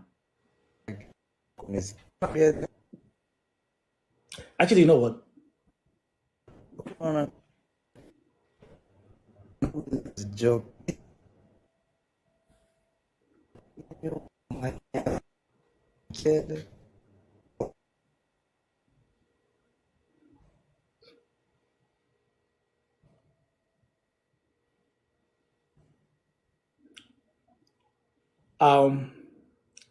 And by the way, as we go on, let's thank you, Timvo TV. Thank you. It's always amazing to see you when you guys comment and I see that love sticker next to your name, because we are a movement of love here on TikTok and here on social media. Listen, if you want to join Team Vote TV and Apology, just grab, find a Hat Me. Just get a Hat Me. It's only $1 and Apology. Get that Hat Me. We have over 3,000 members. Thank you, love. Just drop those emojis in the comment section. I'm going to keep on adding more emojis for you guys because it lights up the comment section and it makes this thing look beautiful. Okay? So thank you. Scorpion, welcome to the team of love. Thank you. Fernando, we can do more. Who else? Irene, let's go. Thank you. Just keep on doing it. Just keep on, and then you can, those who are Bishi, I see you, just keep on dropping those logos down there and those lovely emojis. And it really lights up the live all the time. Thank you. I love you. I appreciate you. I want us to go all the way to like 1 million fans. Okay? This is the biggest movement, bro. Thank you very much. Asanteni sana. Anybody else who would like to come and talk about this thing as we move on? Thank you. I mean, it's at the end of the day, Caleb and Baba Leon and everybody who's here, Imeni Guza Buddha. Na kama vile tumeambia Jambi, I see you. Thank you Queen. Thank you Jambi. Kai hidesho leo kaka gona ogekate ne mono. Radimo mono Jabi radimo mono. Thank you for those who are pushing our live goal. Thank you. Just support that as well. And just keep on ranking as we move on, okay? Sorry to this family. Tumeambia kwamba, like I was told that John Njuguna has a young family in back home. It hurts. It's painful. It's painful. What lesson do you get from this? Yeah, sure. It's very painful. So, Vote TV, history ya Njuguna, if that's how it happened, that Njuguna alipatikana kwa choo after like 2 weeks, the CIDs will be involved. Now, what I know about the CIDs here in Qatar, watafanya investigation until they get to the core of this matter, of this issue. Even if it's requesting CCTV footage from a whole street, they will do that. That's right. To get through to na interrogation watafanya wase vibaya sana. That's right. From the roommates, workmates, mpene, because unajua kazi ya security ukiingia lazima you take over duty, lazima you hand over vile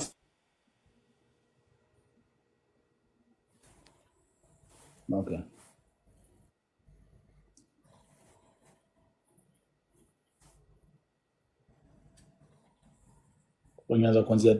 It's crazy. It's crazy. Today has been I can tell you, like me personally.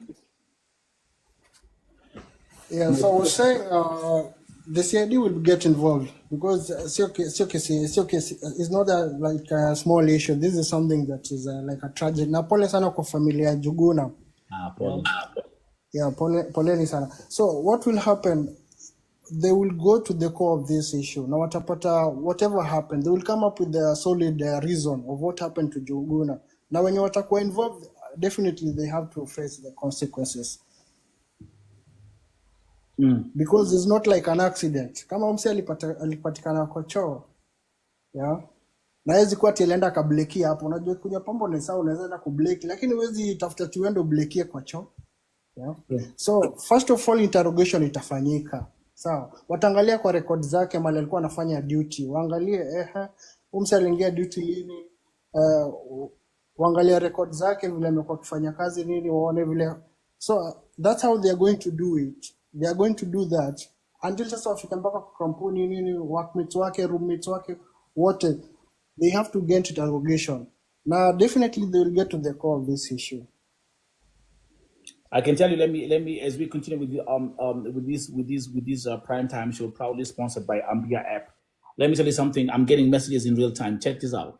Like 2 years back, we had cases of Mongei, watu kukua hosi with injured kidneys, body immune haiwak poor. For the unlucky ones who do pass away, kwa hiyo, especially time ya summer, na wako outside, mwili huwa inaparara haraka due to being maji haiko kwa mwili since the chemical sucks out water. I mean, You cannot make this up. For the first message, it was one guy who was selling. He was my friend, and he told me, "Don't use Mongei due to the ingredients being used." Tuendelee. My biggest takeaway: just be careful who you call your friend.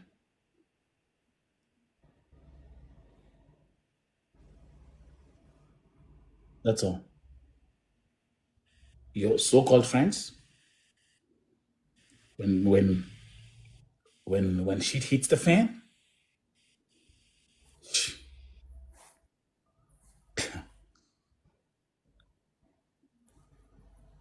note, you'll get the first 1 full hour nikiwa peke yangu. I'm reading the transcripts. Anybody want to come up and talk? No one. Anybody want to say anything? No one. And it's these are men. Nikijua wakati hapa tuko na kesi za wasichana za kadamas. Wasichana wanakujanga hapa gangari. Gangari. I mean, even us men, men, you can do better. Men, you can do better. Simba, welcome to Vote TV. Am I right?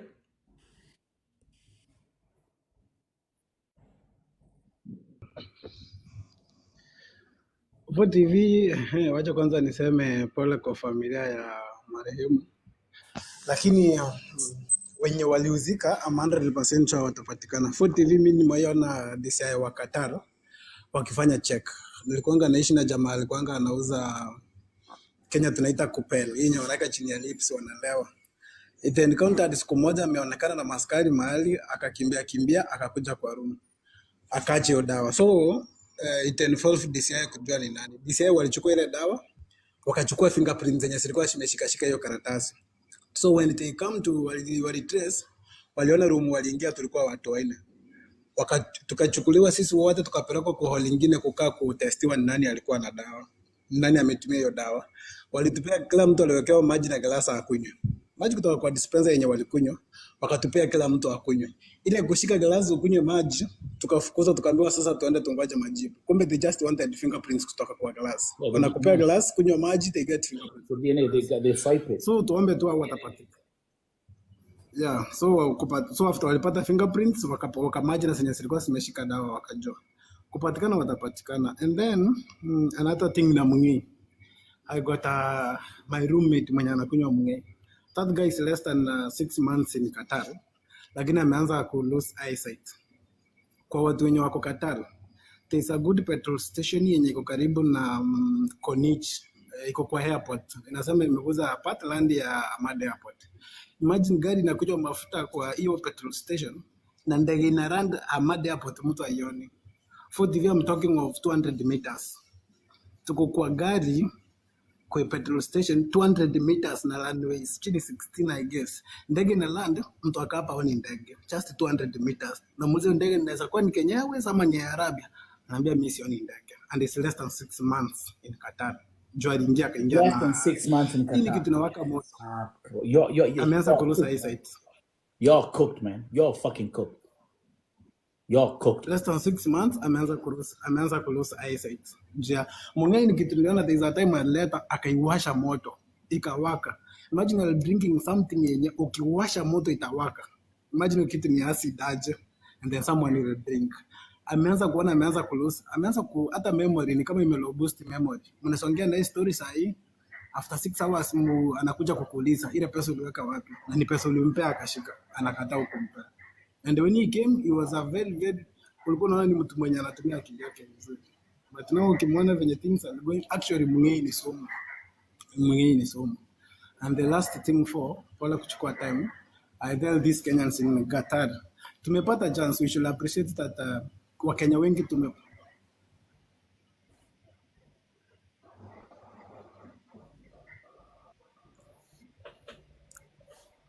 Vote TV naona memory loss inakuwaga juu ya kunyonga. We are mixing Mungai with other things. Tukue direct.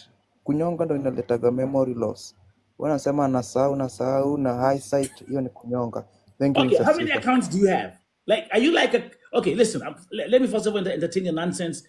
because umeingia hapa na account kama 1,000. How many accounts do you have in the first place? Just be honest with me. Mr. Speaker, I have 50 accounts, but what I told you from my first account. Okay, actually, okay. So you know what? So okay. So umesema eyesight si mwingine ni kunyonga. Ayo ni kunyonga ya mkubwa. Okay, and like where have you ever seen any medical facts that kunyonga mtu poteza eyesight? Inakuwa na memory loss juu muscles zako venye unazifanyia mtu sahau. Ni ukweli. Hiyo nao sikudanganya. Ni memory loss. Alafu mkubwa, mbona unipei chance? Nimekuambia hii mwongee ni chemicals. Na mimi ndo nilikwambia from beginning.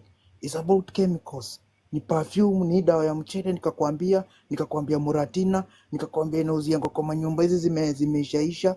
Nikakwambia no any Kenya drinks alone. They drink in a group. Hakuna mtu kutoka kwa accommodation solo. They go with the friends. So the friends of this guy knows what happened. Na Campos anajua hakuna mtu upotea 24 hours kwa accommodation. Campos must report why this guy is not going to duty. Because ana reliever, he don't have reliever.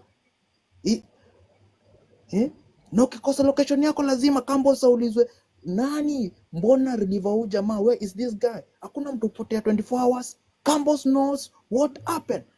Anaangaliaga watu, enda kuangalia nani hajaingia kwa duty, hajaonekana, juu haja sign in kwa duty. Kila mtu usign kwa kitabu kwa duty. That's a fact. Campos knows what happened. Muulize ya accommodation, where accommodation was this guy staying? Mujue Campos wapo, anajua within 24 hours. Huyu jamaa hajaenda duty, amekuwa wapi? Tumerelieve kwa location yake. Jua kila location uko na replacement. Kama hujaenda, itwa location uko na replacement. Kama hujaenda, itwa reliever. This guy hajaonekana, okay. Office ni nini? Call police.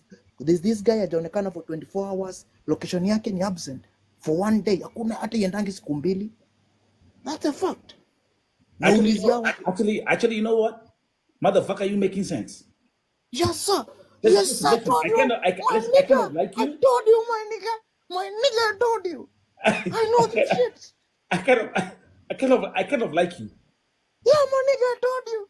What's up, Rick Ross? I told you. Listen, you making sense though. Shit. Yeah, you're the fact. Na kwa usidanganywe na watu. Hakuna mtu upotea 24 hours kwa kampuni. It's about the part of danganyo, but it has never happened. Your part you made. Hata ukipotea 24 hours, kampuni inapigianga around MOI nayo inaandika huo mtu ni runaway. Na huo mtu ni anatafutwa. For 24 hours hajaonekana. That's now you become a kemboy. You are runaway kwa system za karau. Ukisimamishwa uitishwa ID yako inajionyeshana red. This person akona makosa. Ukipelekwa station inaonekana kampuni reported this guy alikimbia. Hayuko kwa their facilities ama kwa their accommodations. Inakuanga hivyo. The company calls police akasema we have this guy, we have not seen him for 24 hours. Na haja report. So ni kama tunamwekea runaway. Tuko na yeye, hayuko mkono yetu. Hey, motherfucker, you making sense. You make I'm telling the facts. I'm telling the fact, my nigga. The fact, my nigga. Okay. Sasa ukiuliza, these people stay with this guy, they know every details of this guy, what happened from A to Z. Ukisharudi kwa accommodation hivi, basi inaenda kwa kampuni, inaenda kazi, kuna one guy missing. Kazi ya campus kuambia, where is this guy? Anasema, I have not seen this guy jana. Okay, tafuta reliever. There's a reliever. There's people relieve people for offs. Reliever, endo replace huyu jamaa leo. Yeah. Juu hajaonekana, then kabla tukipigia kampuni, then campus will call office, nani kwa hii location hajakuwa, nimetuma reliever wake, nimetuma reliever ka relieve hiyo location. So the company will say, okay campus, ni saa ngapi? Saa 6 mchana. Bado hajaonekana. Bado hajaonekana. Okay, kama hajaonekana wacha tupigie polisi. Juu akimaliza 24 hours tujui mahali yako. Anapigia polisi, wanaandikisha, wanasema una security ama ni cleaner amepotea for 24 hours na hajaonekana. Kwa system ya polisi wanaandika ni kama kembo, sasa ni runaway. Sasa ni atafutwe. Now, let me ask you a question now. Sasa nikuite aje wewe? Because you got a lot of names, goddamn motherfucker. You got like 50 names. You got 50 accounts and all that shit. Nikuite aje sasa wewe? Just call me the next motherfucker. Call me nigga. Call me nigga. Okay, I got you. Okay, so call me nigga. Let's motherfucker. Okay, I'm gonna call you motherfucker. So listen. By the way, I love your work. I love what you do. Na ubaya ni these people, they don't tell you the facts, the truth. What is the biggest lesson from this? Okay, to me. The biggest lesson ni know the people you live with, because hakuna Mkenya ushirum peke yake. Yes, roommate hata unaulizwa nani hatujamuona amekuwa wapi, na watasema alitoka hapa ama akaenda kufanya mambo yake ama akaenda kutoa maloku zake. We have not seen him. Then Campos will take action. Hayuko hajaingia, arudi tena kwa keja confirm. Hayuko bado, hayuko. Okay, call office. True. Office huyu jamaa hajaonekana. True. Inapeni give. That part, motherfucker, you're right. But let's do this. Let's do this. Chill right there. It's fine. Simba, kuna kitu unasema and you about to ulikuwa kumalizia. Ulikuwa sema about ile jamaa ambaye alitrakiwa na DCI wa Qatar and then wakachukua fingerprints baada ya kunywa maji. Hebu maliza hiyo part.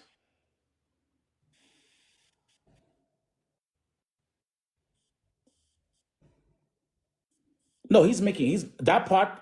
Will I explain your part about him going missing, like him missing, because he was missing for 2 weeks.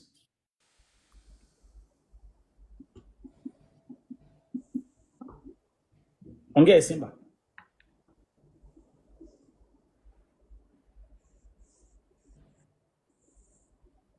Okay.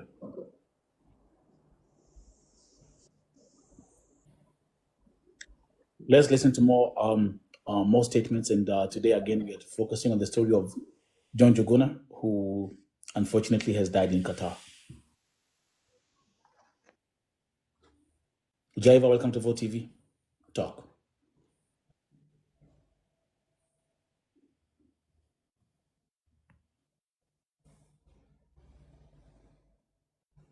Hello. Yes, can you, bro? I think network, something with the network. Are you okay? And the thing is, like, there's something I wanna make something very crystal clear. Ukiangalia, there is a way when I'm communicating nini on Facebook ni moshada. And I'm gonna say this up live. Facebook ni place ambao utaka ukiongea, A, use as less English as you can, and B, try to explain things in the simplest terms as possible. Hiyo naambia ukweli. Namuka hapa watu wangu wa Facebook. I'm telling you. Uko ni moshada. Nilipo when I made that their flyer, no kiangalia hapa, I actually mentioned, I wrote latrines, because nikiandika restroom, people won't even know what the fuck I'm talking about.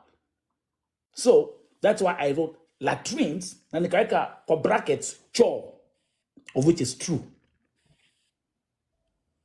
Tuhamwe.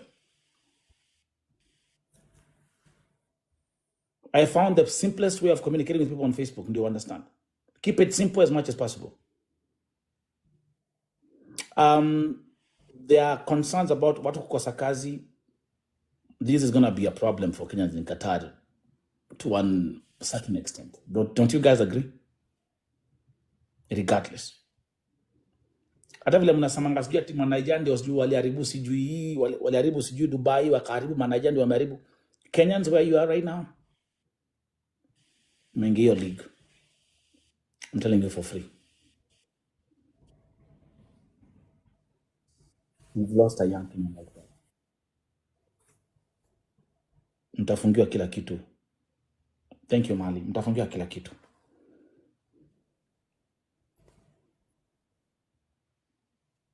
Therefore, now, one thing I want you to remember from this conversation, ni kwamba, a time will come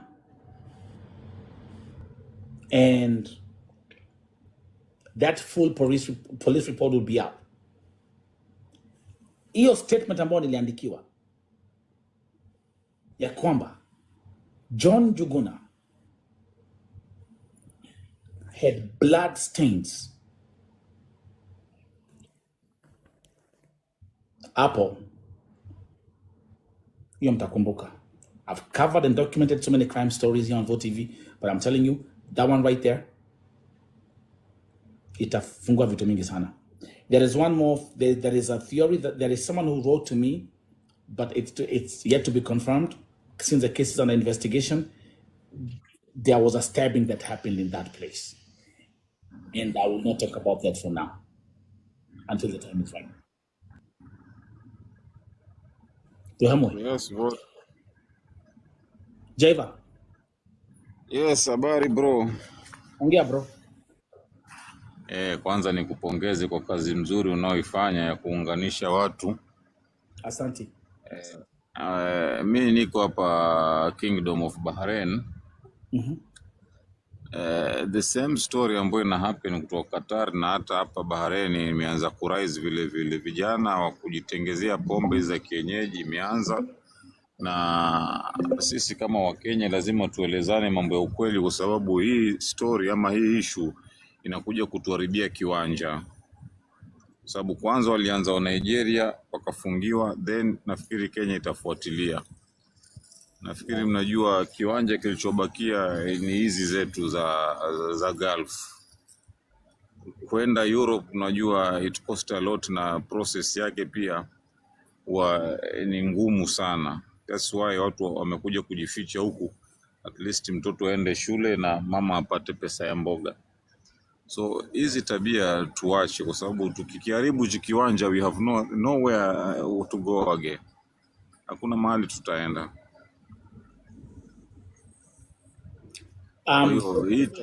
So Pioko, there's the issue of you're selling watu kuna base kuuza mongei. Now ukisikia like how this watu kaki na Baba Leon and people who have wameongea hapa wase wa Qatar, ukisikia what they put in this mongei, my question is, how do you consume that as a human being?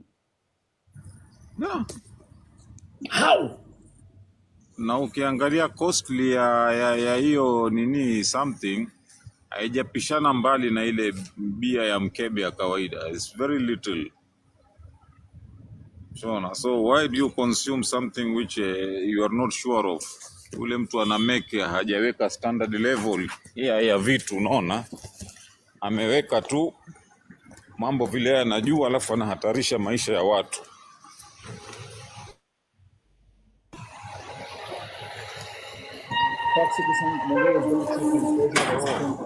Tujaribu at least kuchange his behaviors. Makelele. Caleb, you also mentioned about kuna kesi mentioned ati ya Mkenya ambaye amekufia Qatar just the other day because of mongei. Which case were you talking? Yes. Huyu ni mtu tulikuwa tunafanya na yeye kampuni moja, site moja, lakini tukijoin tulikuwa sisi wote Wakenya, sikuwa nimechua characters zake. And then before huyu jamaa alikuwa sana na fight akuje tuisi accommodation moja. Unajua kampuni yetu inatumix Wahindi kabila yote. For example, kama hapa tuko na Muhindi kwa room moja na Mkenya mmoja, tuko watatu. So huyu jamaa alikuwa na fight sana hakuja hisi na sisi accommodation moja, lakini it was not impossible. So all of a sudden wakati tulimaliza tuto ilikuwa on Friday, akaenda home, tukaachana, manake tulikuwa one shift. Next day ilikuwa on Saturday, jamaa kukuja job. Na ikuangi kawaida yake, hata kama alikuwa akunywe, lazima akuja atakiwa mlevi. So like John, na unajua, for example, alitoka then didn't come back. Unajua Nelson, kuna kitu nataka kukuambia ama uelewe vizuri. Unajua kama kuna kabila yenye inafanya the perfect work ni Qatar, ni wa Kenya. Huyu jamaa hata kama alikuwa mlevi, hakuwa anaulizwa na supervisor wala yeyote. Because of the perfect work, this is why guy was doing. Mimi nikirudi nyuma kidogo, kampuni yenye nilitoka nikakuja kujoin hii, kulikuwa na Mkenya mmoja alikuwa Kikuyu. The guy was very clever. Ana alikuwa anafanya kazi genuine. Lakini alikuwa anapigana na watu kwa sababu ya kulewa, hiyo mambo ya kulewa na mungei, mpaka akawekwa room yake individual. So kuna kampuni zingine kama huyu ndugu yetu sasa, inaweza kuwa tunasema watu wa room walikuwa wanajua, inaweza kuwa huyu jamaa amepewa room yake individual. Mimi niko na rafiki yangu hapa kuna room yake personal, anafanya security,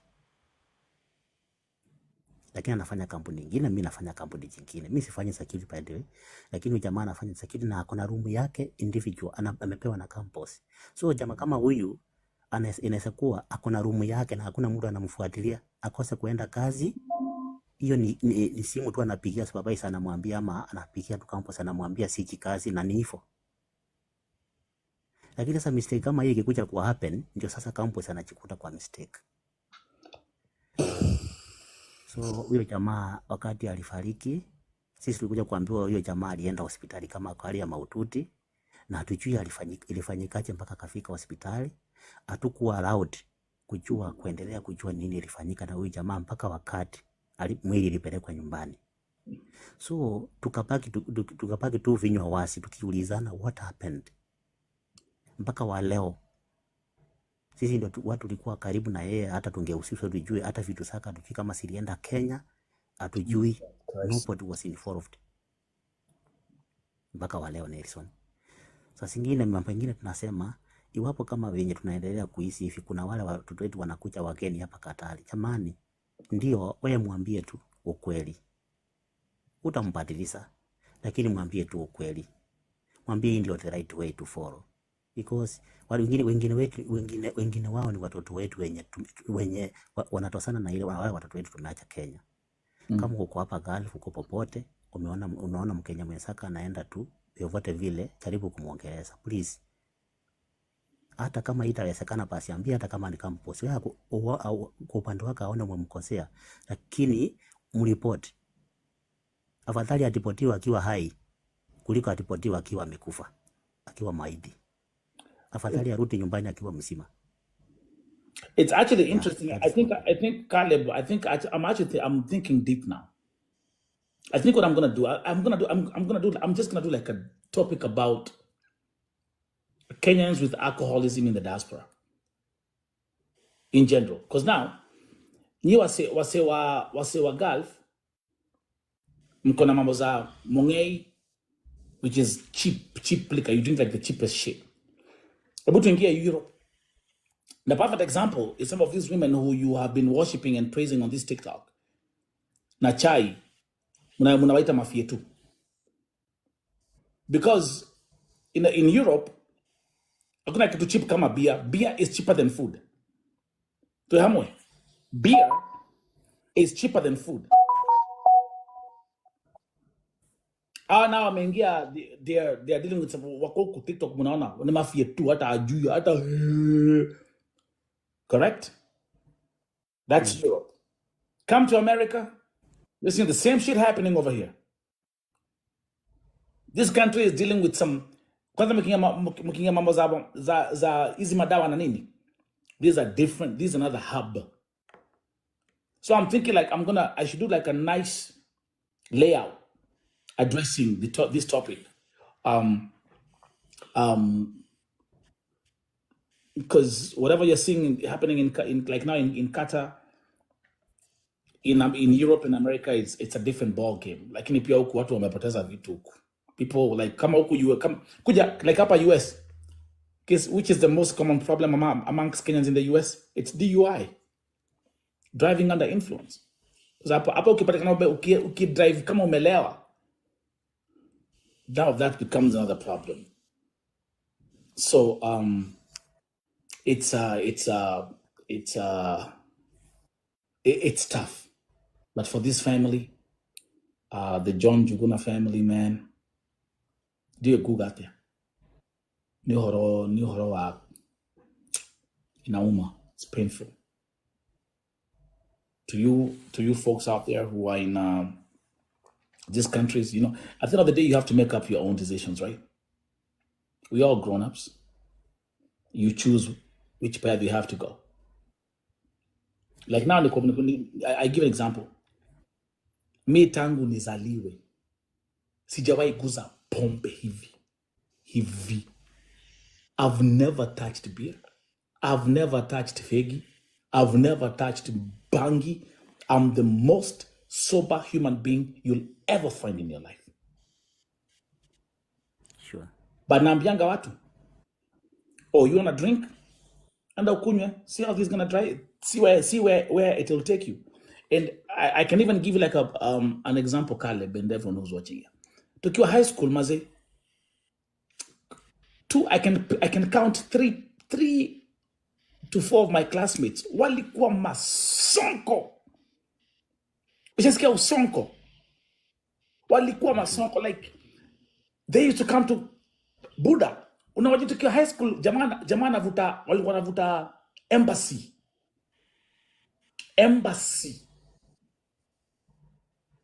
They used to drink. Wanakuja chuo na chupa za mavodo. And boy, I can tell you, man. Kwanza kuna kesi ya one guy I'll never forget. Wa jamaa alikuwa toka Kamami. Kamami, they were rich, filthy rich. The father used to be a director sijui that Del Monte. Used to be rich, filthy rich. Wa jamaa alikuwa na do. Yeye alikuwa na mix zote. Kwanza alikuwa anapenda sasa hizi machanga hizi. Sasa tena pesa kununua hizi nini? Matasi kama nini? The guy used to alikuwa anakuja hizo mongare changa hizo. Anywashi yote. Long story short, that guy, we finished high school. I went to Germany. Not even 2 years later, Kamami died. Juu ya pombe. He became an addict that it was not even, there was no way ingekuwa controlled. Now here comes the sad story.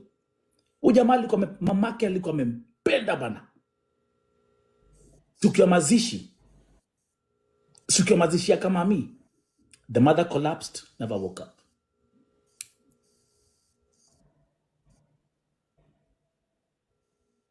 I'm very proud that I was brought up, how I was brought up. And I'm especially thankful to my shosho. Shosho ajira naona mudhuri orea. Naona kore kwangania. Ukana hani ogu. When you're still little. So me, I grew up knowing pombe is something that pombe will never be part of my life.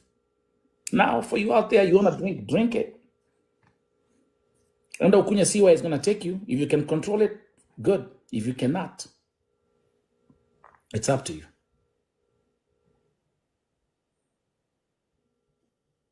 John Njuguna is dead. And that's why I also feel, I don't feel frustrated. But when I see Kenyan Zuku, TikTok, ati wamelewa huku, especially watu wa state huku, atisa ndio mna praise. Wanaingizi malaivu wakiwa wamelewa. You stupid motherfuckers, man. Is that the kind of lifestyle you want? Is that what you want to be role models? Is that what you want to show people? And what you don't know, actually, most of them wanakunyanga hivyo just to kill depression because they're depressed, and we know that. See, look at what they're going through in their lives.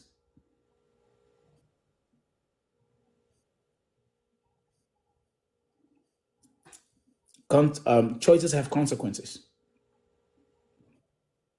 Choices have consequences. The John Njuguna story, more is going to come out. I'm the first one to break the news because somebody came to Vote TV this morning. This is a trusted platform when it comes to information and documenting facts. And we'll see where this goes. Wale ambao wameshikwa, we'll know who they are. Nimewambia. Baba Leon and Caleb and everybody who's here. Nimewambia. I have the list of those who are selling munge in Qatar. I'm just waiting for the right time. And I will start showing you their faces. And I'm sure mkwapa mkini watch. But I don't want to give you power over Njuguna's death. Does it make any sense? Kila kitu kuna timing yake. Nimeangalia nyi wote. And as I was going through your pages, I felt bad for you.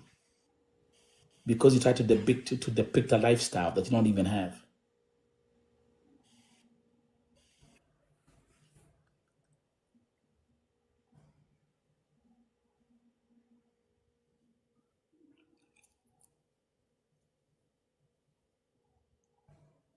Be careful who you call your friend. Because when shit hits the fan, You'll be on your own. And yes, what will come next? I'm also being told directly. Sasa kuangalia vile Nelson, mwili ya Njuguna itapelekwa Nelson, nyumbani. kuna kitu kimoja ilinifanya mpaka nikalia one time. Kuna vijana watatu walitoka home ndio wanajoin kampuni, and these people, imagine definitely walifika hapa Qatar. Mtu alitoka na hangover home akakuja hapa akaambiwa ile pesa yenye amepewa tu ya food, akakuja hapa akaambiwa hapa kuna mungei. Jamaa akaenda akanunua hiyo mungei. Unajua hiyo mungei yenye wanaita mungei, hiyo kitu ni tough. Kijana alipokunywa ile mungei, walikuwa watatu, wakaanza kufuruga kwa room.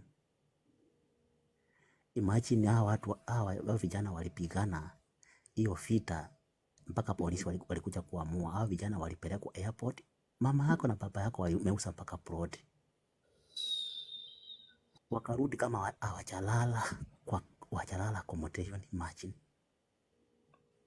Ni pesa tu wamepewa, wakaambiwa na wenye hao wakaaji wenye wamekaa hapa sana, wakaambia hapa kuna mgeni, twende tuwapeleke. Sasa niambie, mama ameuza saba nyumbani, mama ameuza property, any property, amekuleta kazi. Yani hiyo kitu ilinifanya nikalia machozi. I cried. I don't take this platform for granted. Wacha niwaambie kuna and I also tell that I always tell this story all the time. 2 years ago, 2023, tulikuwa hapa, ilikuwa tu ni masaa 9 p.m.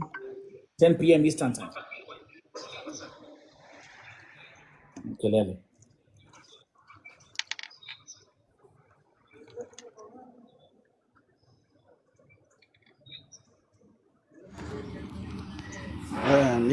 Niaje VTV family.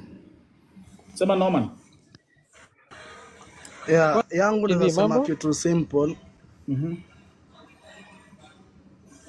Nasema kitu simple, like first of all to accept, despite hata kama tunasemaga mapepo, let's not put that on mind. Number one, kuna watu wenye tuko huku ikuwe tumeka for long or not for long, we pass a bad message home. Kama venye tu Caleb amesema, young people wanakam. Why? Unapata mtu mwenye huko anaambia mzazi mwenye ako home, kama mtu wako ni drunkard, mtume huku ni kama rehab. But let's not forget, I like that point. Mtu akiwa home, most of the people wenye wako job, they'll depend from their cash they'll get from parents or relatives, and abaitei or whatever Kenya natumia. Akikam huku, salary is sweet, na kama iko sweet na hajajijua, what do you expect from there? Whoever atapata naye kwa room or a friend, akipata na a friend who is a drunkard, do you expect to reform? No. Wendo muoneshe TE legit, like we normally say English bottle, haizi nunua. Because we normally have the mentality, umenyambia ni 100, I'll do 100 times 35. 35 hiyo ni mzinga home, sezi nunua hiyo. Ukimwambia mongei, he'll drink mongei. Another thing, they not go down to understand what is making this mongei. Sai Kenya, kuna pombe zenye tukinunua, you start scanning the code kujua kama ni legit. But huku utascan nini? You won't scan because umeoneshwa. So first of all, then remember also this, mwenye utaambia sio kila mtu mwenye yusikiza. Let them see, and if they cannot see, pia what naambia, mtoto akililia wembe mpe. Fact. But ukimwatia hiyo, umempatia hiyo wembe, won't you feel the pain later on? As a friend mwenye kumejaribu, itaumiza. So even the feedback which we portray back at home, let it be genuine. Huko kuna pombe iko na kuna illegal example, that is kama kunayo, ambia mzazi ukweli, ajue am I bringing my natuma mtoi wangu huko, nikimtuma lazima kwanza reformie home. Cause nisipomreformia home 80% nitareformiwa akirudishwa na sanduku.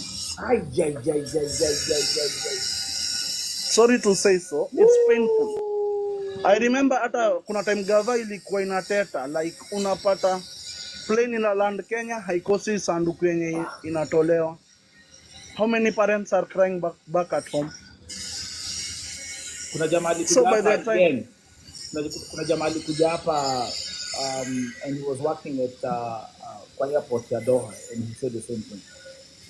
So you see, at the end of the day, hata si blame tute circumstances, environment, like temperatures, everything affects someone in a way.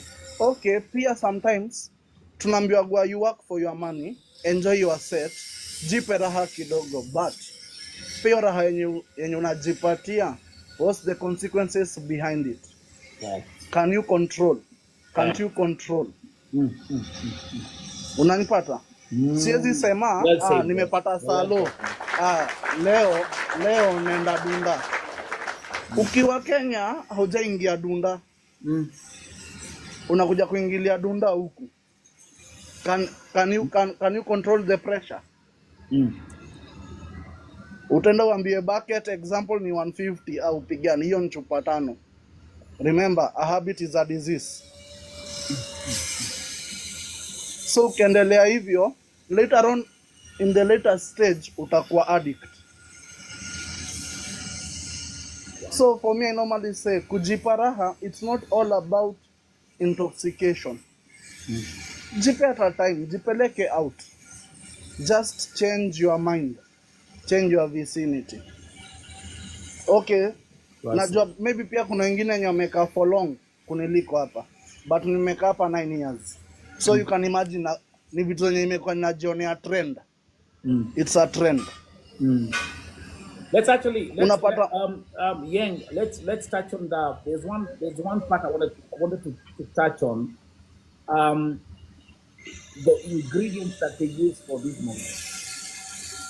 Okay, for me I'll say openly that one was back in 2016. For those kama wanajua when China survived. One guy huyo alishikwa. He came na akasema tu poa. This is how we make. Kuna kinds tatu zenye unaweza pata. Inajengwa hivi. Moso wewe umetaja ya 30 rial ya 1 liter. But remember, kuna ya 200 ml 50 rial. Hamwezi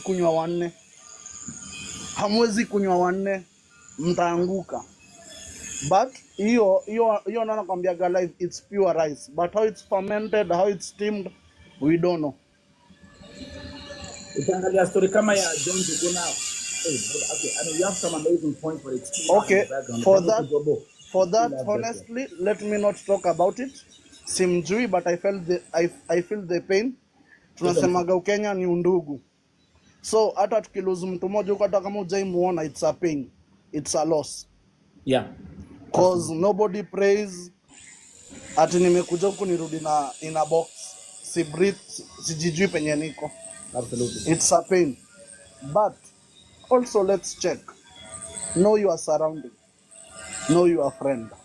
Who is a friend? How do you define a friend in this matter? To me, a friend is very simple. To me, I don't go with the trust. It's loyalty. Loyalty comes whereby mtu atakupatia facts. Umekosea. He doesn't care venye utambeba. He or she. Umekosea. I'll tell you point blank. Na mimi nikikosea, face me, tell me. Let's be there during hard and bad times. But nisikakwe na wewe tu during good times. Good times inakumaliza. Which is the good times 99%. Na hiyo good times inakumaliza. A friend is someone who will look your future being. Tugaidiane, tusaidiane, tutafika wapi? Okay, tumekam Gulf, hatukam Gulf kuishi forever. East or west, home is the best. Tutarudi home, utarudi home useme umegrow nini? Umejigroishaje personally? That's the only time when people will say you had a friend or you never had a friend. Wellness Wonder, welcome to Vote TV. Anything you'd like to add to this topic? I mean, it's very interesting, man. And yeah, just because of amazing points. Unfortunately, too loud in the background. If before. Oh, Norman. Gustavo. Yes. Maybe before. Maybe Yeah. Actually, I see. Sorry. You haven't spoken yet. Yeah, it's fine. Thank you, and really thank you for giving me a chance to talk in your platform. Yeah. I appreciate what Yang has said. He has really said facts and what is going on. Most people doesn't know what they came for, and most of them came by surprise. Some of them were just brought yani atoke familia aenda ujitafutie, unaona. And when someone comes in such a situation, he or she can do what she wants because there's no one at home who's looking after him or who is caring about what he's doing in Qatar. Ako tu. So ye pesa anapata anajua whatever, I can drink, I can sell, I can do what I want. Unaona? Now, me, I remember I've not stayed here for so long as kama Yang. Nimekaa for like 3.5 years. And also I've seen a lot. In Qatar? And in Qatar, yes, I'm in Qatar. And we've had a lot of stories. When we came here, we were given so many stories. And still when we were here, there are so many stories that came by in our ears. But it's a matter of personal choice. You know, when you're going somewhere, it's about yourself. It's not about whom you're going to meet there or whom you're going to interact with. It's not about that. It's about you yourself. Do you understand yourself? Do you know what you want? It's simple as that. The moment you define your lines and draw your lines, there's no one who will come and advise you to do otherwise apart from what you have set on your mind. I came here those years back, then someone gave me a limit. He told me, Norman, do you smoke? I told him I don't. Someone asked me, do you drink? I told him I don't. He asked me again, do you take any substance? I told him I don't do anything. I only drink juice, water, and tea and whatever. You know what that person told me? That person told me, Norman, I'm giving you 2 years. 2 years. If you'll not be smoking, you'll be drinking, or you'll be doing other things. I told him, okay. 2 years later, I am the same person who came. There you go. I'm the same person and still counting. Personal choice. That's why I'm saying, yeah, it is a personal choice. It's up to you. Decision. Make your choice. What you never came to make friends in Qatar, mind you. These friends will not be there at home to help you. Yes, they will be there. It's good to have friends, but limit yourself. I know very well so many people who have lost jobs here and they were not helped by those friends they were calling friends. Right. When I need you to help me, you're not there to stand with me. So what was I making you as a friend? You have like, and mind you, another thing is 80% of your friends in Qatar will want you to. Okay, he got crazy nice. 20% will assist you. 20% will. Yeah, go ahead. 20% of 20% of those people who are those who can tell you, Norman, let's do this back home. What do you think? What are you doing at home? Those who can help you with ideas, they are very less. Very less. That's why I'm trying to say, don't go with the peer pressure or don't come here and associate with yourself with the people that you are seeing their future is not in your sight. Absolutely. Unajua kuna watu wenye walisha grow, watu kwao wako na pesa, watu hawana shida. Yaani wewe ulikuja huku na shida zako. Na hizi shida zako wakati umepata pesa kidogo, usikue kiburi uanze kupata wale wana shida. When you associate with people who have already made it, don't make yourself to be part of them. My dear, you have not made in your life. So wako stage ingine. Wewe jichukue vile wewe uko. Wewe jichukue wewe. Who are you? Define yourself in this situation. Hapa Gulf jua inatuchoma Mr. Vo TV. Jua imekuchoma. The little money you're getting, unaenda kuchoma mngei, kuchome tena hiyo maini, tena uchomwe na jua. Do you think you will survive? God damn. It is really God damn. painful to see young men who are coming. But by the way, personally, I have experience that I'm seeing, not that I'm being told. Mi naona tu mtu anatoka kazi anaenda jama, alafu unajua it is very expensive life to use this alcohol and cigarettes and this kind of stuff. Yeah. It's very expensive because So it's this not. So kind it's of not like. person Let's say, has for to example, set I'm a just gonna. certain I'm, amount I'm of I'm just money. gonna put it Kama ni out mtu there. anasave So it's not huyu like jamaa it's 500 Norman. itaishanga tu kwa hiyo. Let me tell you the fact. 500 plus So per month itaisha kwa sababu ya it's mungei, sigara na hizi vitu zingine za sherehe and whatever. So, it's so you it's, can it's not like imagine you have someone the. being paid 1500, just an example, or 2000, let me see, 2000. So it's not like somebody saying, "Hey, I'm gonna go. I know I'm gonna In go get Qatar like a ni nice 1500. cocktail." Huyo mtu ana set aside over 700 kwa sherehe tu. Norman, first of all, Sasa listen. ana save nini? I was saying. So it's not like you guys have like the luxury of like say, hey, you can go and say, hey, I'm gonna go like have a nice cocktail, have like a nice, like a mock Manhattan, old fashioned. Go get a bourbon, go get a like And whatever. always You guys are like, yeah. And now it's the opposite because Abu says, Europe and America, it's liquor is cheaper than food. Which is actually a very interesting comparison, but it's crazy. Wow. Well said. Let me see. Tukona our sister. Now we even have a sister who's going to talk.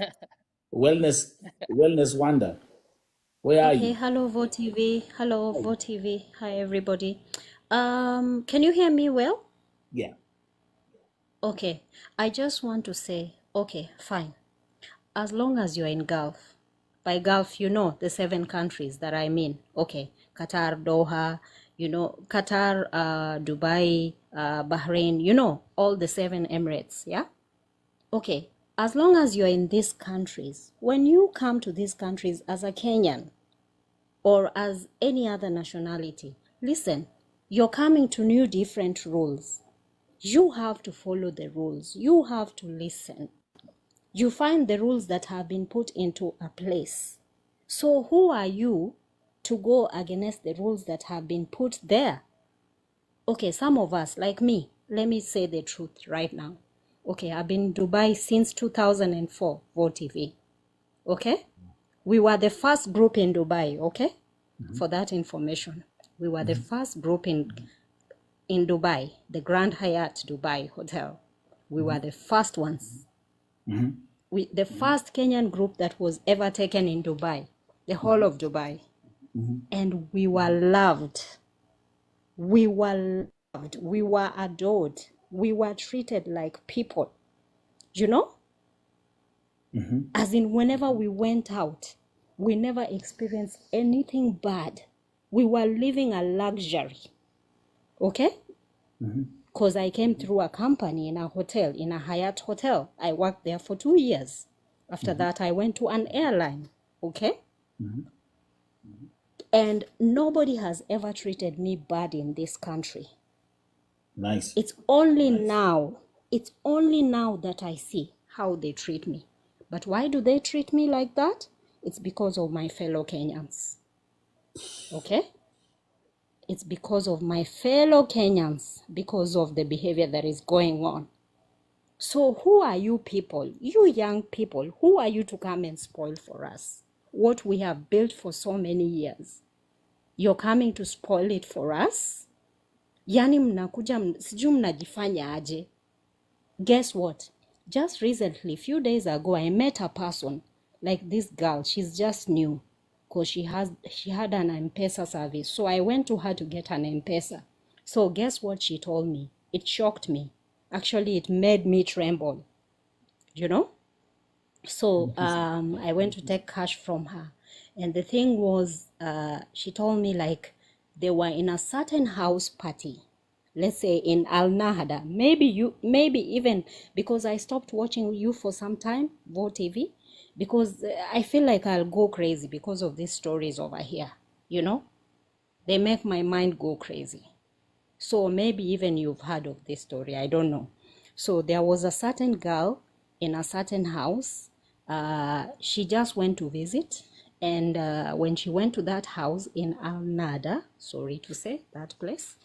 Okay, I'm just near there. And Guess what? Alienda tu kuvisit tu yeye. Sasa kwenda kuvisit, alienda kuvisit chali yake Mnaijo. Sasa kwenda kuvisit hapo, guess what? After some time, after few hours za kukua kwa hiyo hao, ati alienda tu hivyo akakufa kwa hiyo sita alikuwa amekaa. Sasa huyo msichana mwenye alienda kuchukua pesa kwake ni Mkenya. Akaniambia aje, akaniambia ati huyo msichana alikauka tu kwa kiti na akakufa. Nikamuuliza how, sasa walifanya aje? Guess what? Akaniambia ati kila mtu alikimbia. So I asked her, what do you mean kila mtu alikimbia akamwacha? Akaniambia ati kwani wewe sikia, akaniambia aje, imagine me being nimeenda kwake kuchukua pesa, how I felt. Imagine ananiambia aje, kwani mtu anaweza, kwani umeinvite mtu kwako alafu akufie kwako, unaweza kaa hapo kwa hao ukingojea nini? Simtamwacha hapo. Imagine they all ran away, wakaacha huyo msichana hapo peke yake kama amekauka, kama amekufa. What was the cause of it? Sijui, si kuendelea kumuuliza because me ilini shock tu. Yani ilinifanya tu ni just a baseline. She went to visit her Nigerian boyfriend. Yes, na kwa hiyo hao kuna Wakenya pia. So you didn't ask what transpired in the house?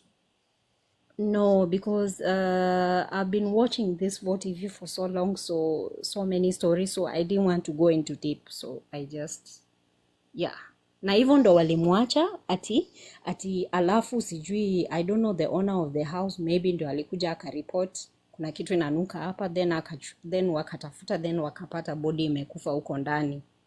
But sasa hakukuwa na mtu kwa hiyo nyumba at all, kwa hiyo flat, because walikuwa Kenyans wote plus huyo Nigeria. Every time ukisikia place ina involve wasichana wa Kenya na wa Nigeria, what's the first thing that comes into mind? And what's actually the reality? Of course wamecooperate. Of course. Hiyo si kitu ya uongo, ati naweza danganya hapa. We know that kama ni place kama Dubai for example, let's actually just stay there kwa sababu cases za Dubai hapa zimekuwa mingi sana and we've covered them actually live. Tulikuwa hapa hata malaya wakipigana hapa. Here. Yeah. I'm not surprised. Mpaka wakaenda paka kuripotiana paka kwa polisi. Tulikuwa hapa. Us, we are watching. Listen. This is crazy, man. On live television, walikuwa hapa wakipigana. Wewe ulileta. Where's you ujalipa pesa yangu? Where's you? Walikuwa hapa. Do you guys remember that episode? So I've seen it all. So every time nikisikia wa Kenya wasichana na Manaijo, hapo najua ni mambo za kugulana, it's a lot of nonsense going on. But again, like what Norman said, and I say this all the time, choices have consequences. Yeah, but huyo dema alikuwa hapo. Pia yeye alitoroka. Sasa nikamuuliza surely, kwani mliwacha tu akakaa hivyo akakauka hivyo? Kwani wewe unataka kublemiwa? Then you know what? From that statement, right there, I just statement could tell me everything. Just like John Njuguna. Wale ambao walikuwa kwa nyumba ya Mongei, what have they done? What did they do? Just like the same thing with George Njuguna. After what happened in that place, they were all fleeing left, right, and center. But people have been arrested, and more will come out. At the end of the day, the moral of the story ni kwamba, this is your life, bro. So what I'm just saying is, what happened? What happened to those old good days when we would just come to these countries and work nicely, and be the good people that we are? What happened to those times? Those days. What happened to you Kenyans? VOTV, if I may interrupt. Wellness amesema poa, but remember, it all starts with humanity. If you check, it ever happened to me before. Some people know it in Qatar. A friend came to my house, sorry. And Juya Tei and the summer thing, it happened near Attack. But before Azime, we have the procedure called emergency. Okay? Before Azime, as in, like you're saying, before Azime, you're saying as in before Akufa. Yeah, call emergency. From the emergency, they'll tell you if you are capable to do this and this, like resuscitations, can you do? Are you permitted? Nkambia, yeah, I have the documents. Wanyambia, then proceed, we are on the way. So kumbuka, like the system, hata hapo mkisema investigation, we are from 2 different companies, but we have to step aside from job. Mpaka job, the investigation iendelee. So I was like the first party. Hata kampuni yao ikinvolviwa ilikuwa before the company do anything, also align with the guy mwenye alikuwa na yeye. He was my cousin. And hapa Gulf nasembaga, we suffer from one thing, depression. Most of the people. I cannot say I blame the culture. If nikiangalia side ya Wasapere, there is a mentality, you grow as a man, die as a man, kufa na shidako. Right. Right. Only later on after everything, tunaenda kuangalia documents zake, he was just saying his pain kwa kitabu. Was journaling. Right. Unanipata? So by the time we come to realize what was happening, it was already too late. So during the investigation, I had to give all my documents. Koneshana, I was permitted. There is a call na hosi. Sisi ndo tulimpatia ruhusa. Akarion na CPR. So, like, when you're amesema, for someone to run away, ni mtu mwenye hayuko willing or it was something planned. And if it's not planned, they fear. So kenye mimi naweza sema, despite tumeka muku, okay, we are not here to make friends. But jua pia hawezi ka peke yako kama mchawi. I'm glad some companies, hata kama mko wa Kenya watatu ama let's say even 10, make one person your friend. Muelewane, make loyalty to be your priority. Ukiwa na shida, have someone to go to. Our families are back at home. Hawezi anza kuambia familia shida yako ni nini. Na ni wewe wanakutegemea pesa or support. So ukiwa huku, will you die alone? No. Have Choose some. good friends. Choose good Yes. friends. Choose And those good good friends. And that's when nimesema loyalty Choose comes wise first. friends. Yes. Na ndo maana nimesema loyalty comes. If loyalty iko hapo, whoever sees you in pain, hata kuonesha drugs. Atakwambia, let's sit down, let's talk. Shida ni.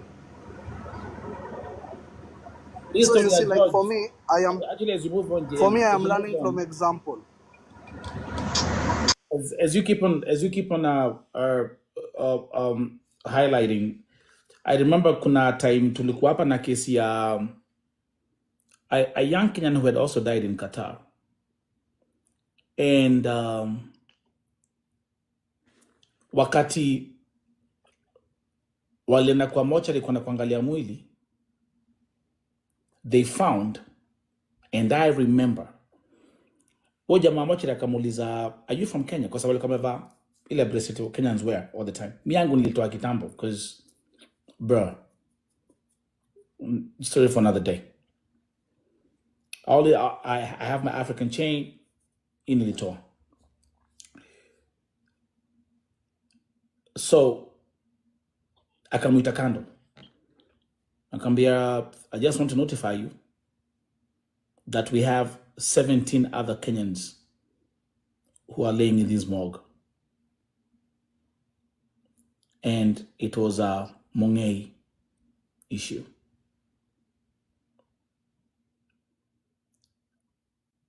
I remember when I broke that thing down here, man. I had goosebumps, bro. They went to check. It was a big story on Vote TV. The guy who had passed away, and then Kambio, hey Buddha, we got 17 more. We need to Julikani, John Doe's and Jane Doe's in there, man. Another mention, of course, the most affected communities: Wasapiri, Wakale, and Wakisi. I'm gonna do this. I had to make sure that I come up. I had a very busy day, but I had to make sure that I just even. I was like, I'm gonna come even if it's like for 20 minutes. But buckle up, because tomorrow morning, my time is gonna be around 11 a.m. Eastern time, 10 a.m. Eastern time. I'm gonna do like another big show about this case. It doesn't end here, because I promise you, between now and tomorrow in the morning, Carol, thank you, Carol, because I promise you, between now and tomorrow morning, we're gonna. My inbox is blowing up, but I wanna make something very crystal clear. Sikujangi hapa chai, sikujangi hapa umbea. But I can tell you right now, as I'm talking to you, I have 6 names of those who sell mungai in Qatar. I have the name of the guy that owned the base. That Blameless, thank you, Jay Blameless, thank you, I appreciate you so much. Thank you very much. Thank you for the love. Thank you. I have the name of the guy who actually owned the base where John Mungai died, and he was a friend of John Njuguna, where John Njuguna died, and they were friends. I have your name. I've gone through your profiles.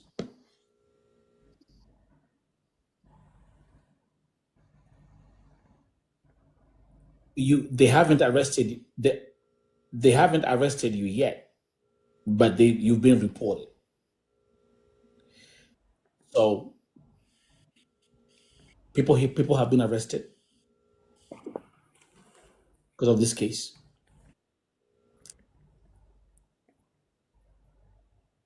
Crazy, bro.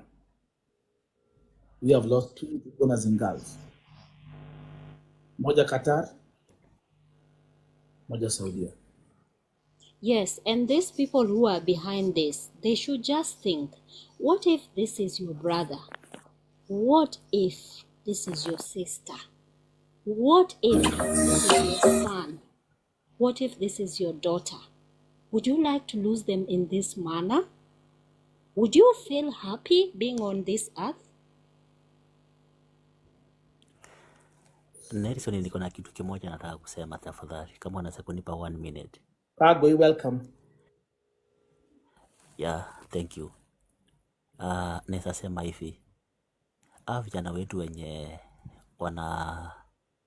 pengine wanapatikana na hii mambo na Mungei hapa Qatar, especially because mimi nimeona hapa, sababu leo kulikuwa na kesi ya leo. So hii nazoongea kiasi juu kwangu nisijaribu kufuatilia vizuri na sapata hawa they are below 25 years. Ni watu wenye wako na familia changa, ni vijana wadogo, ni pesa. Sasa zingine nakuanga ni pesa. Someone who's begging to speak. Kawagoi. Nazoongea. Kawangoi. Bia Kawangoi atulie. Acha nikwambie.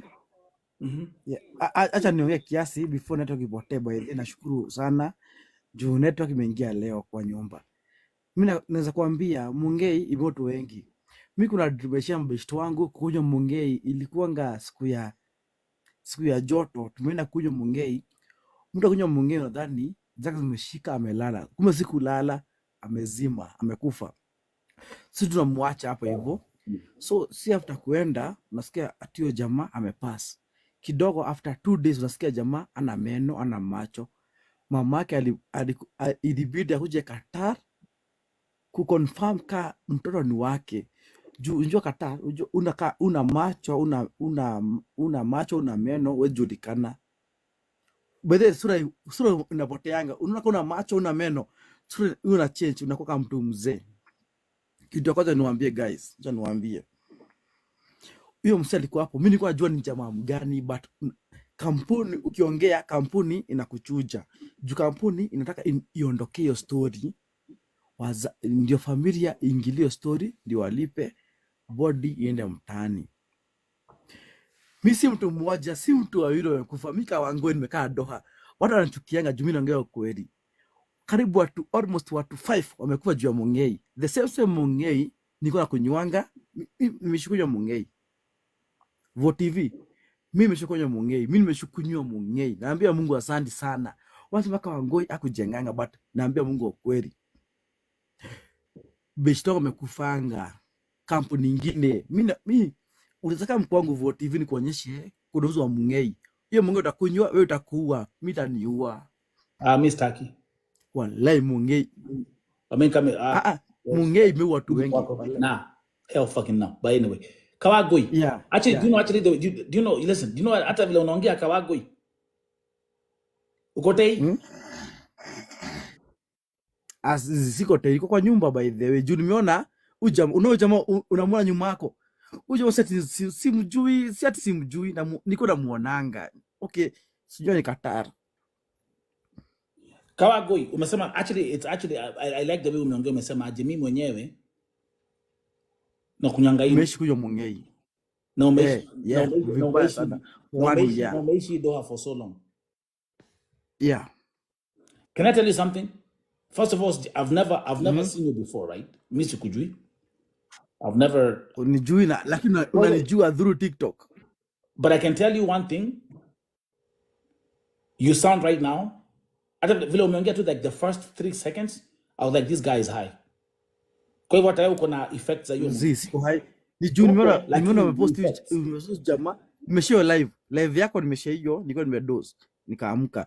Bro, mimi kwa mtaani saa hii. As in? Nisha post hii story.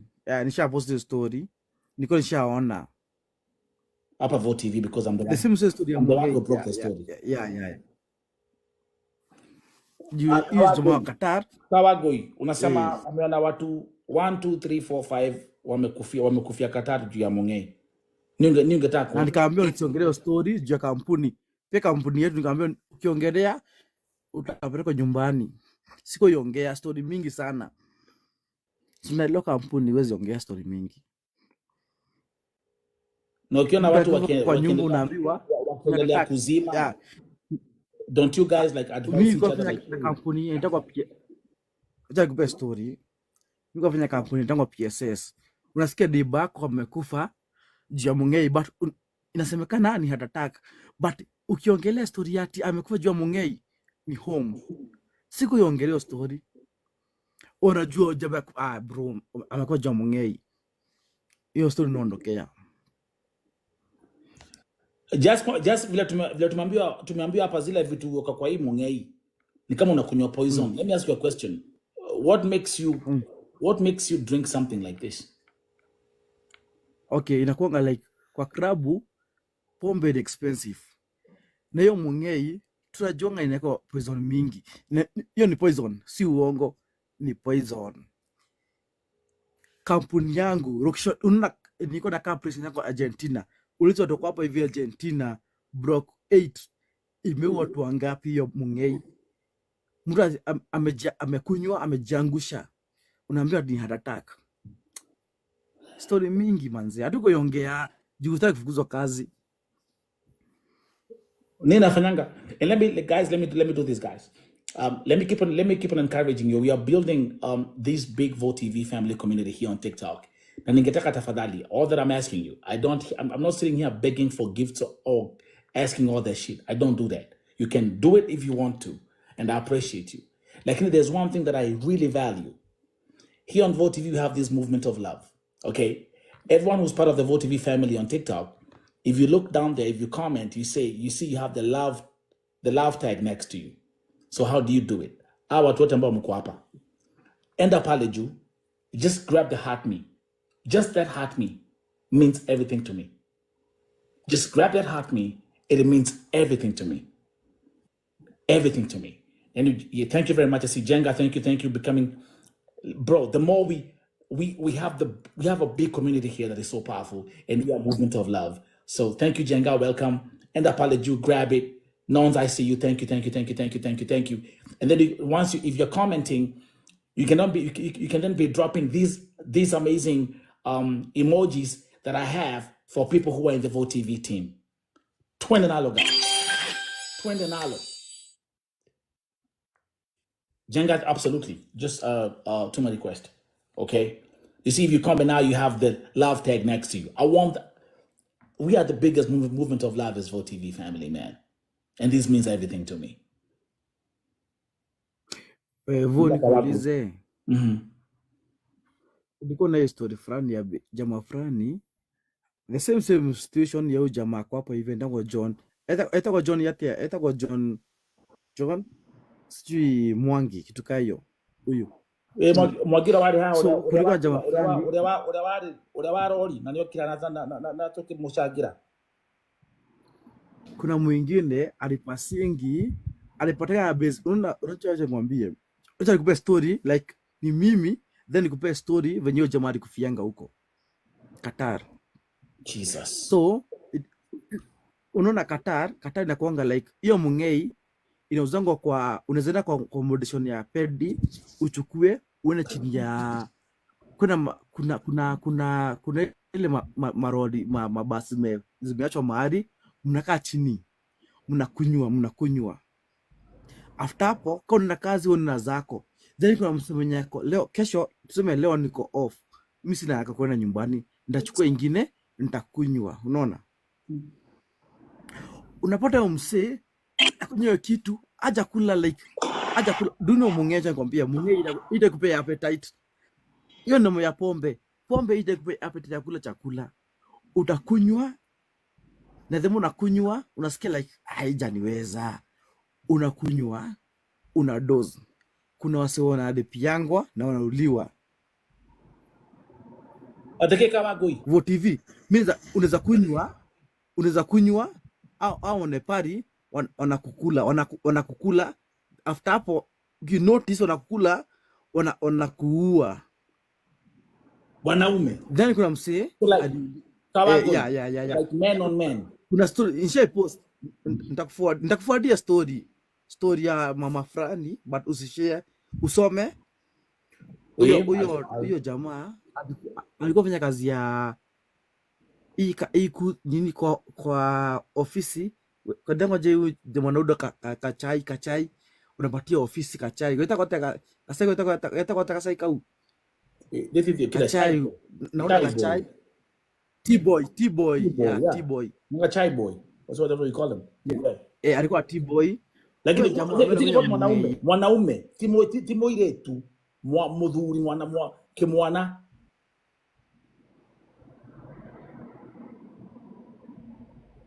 yake, alafu kupatikana ana meno ana macho. Umepotea kidogo, hebu rudia tena. So T-boy, so what happened to the T-boy?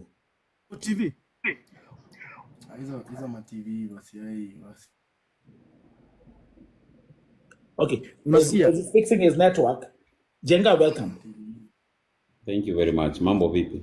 Sema Buda. Mimi naitwa Jenga. Network maybe. Listening to you for a while. Okay.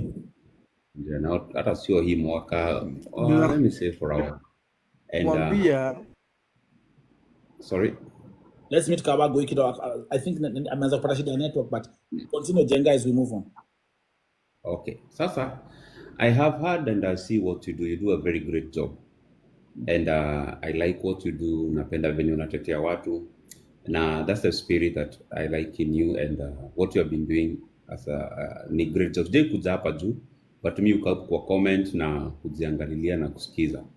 Now, I want to say I'm not in Qatar, niko UAE, I'm in Dubai. Okay. And I've been here for 17 years now. Now, I came here when I was a cleaner. I thank God today I'm a nightclub or restaurant manager, chain of restaurants and nightclub. By the way, how you doing? Thank you very much. From those ladders nimeclimb, sijaklimb peke yangu. I've climbed with people wenye nimechora. I can say UAE nimeleta watu more than 1,000 people. Wale tumepatia jobs, because we have more than 7, 8 outlets, sometimes even 10. Tunachoresha watu job na wale wako, I don't know if people wananijua Jenga wa Abu Dhabi or Jenga wa Bravo or Grandmaster before. And vile kwa Njuku anasema UAE watu wanauawa kwa sababu wana think everything is cheap. Kawagui. Kawagui. Wanadhani kila kitu ni cheap. Ukienda kukunywa our own Jenga in Dubai. Now I'm in Abu Dhabi. Na ukienda kukunywa unasikia tu ni hashu, unasema hii ni pesa kidogo sana, or unapatiwa na 15 kwa 3 or 4 kwa mbao, ngovo unasikia Red Horse. Unaona hiyo ni pesa kidogo, but the more you consume, the more you want more. The reason I came up here because me I work in nightclub. Sijai kunywa, I've never tasted alcohol, siwezi kukwambia uzuri yake au ubaya yake, but I've seen how people they misuse UAE because they think it's cheap, you know.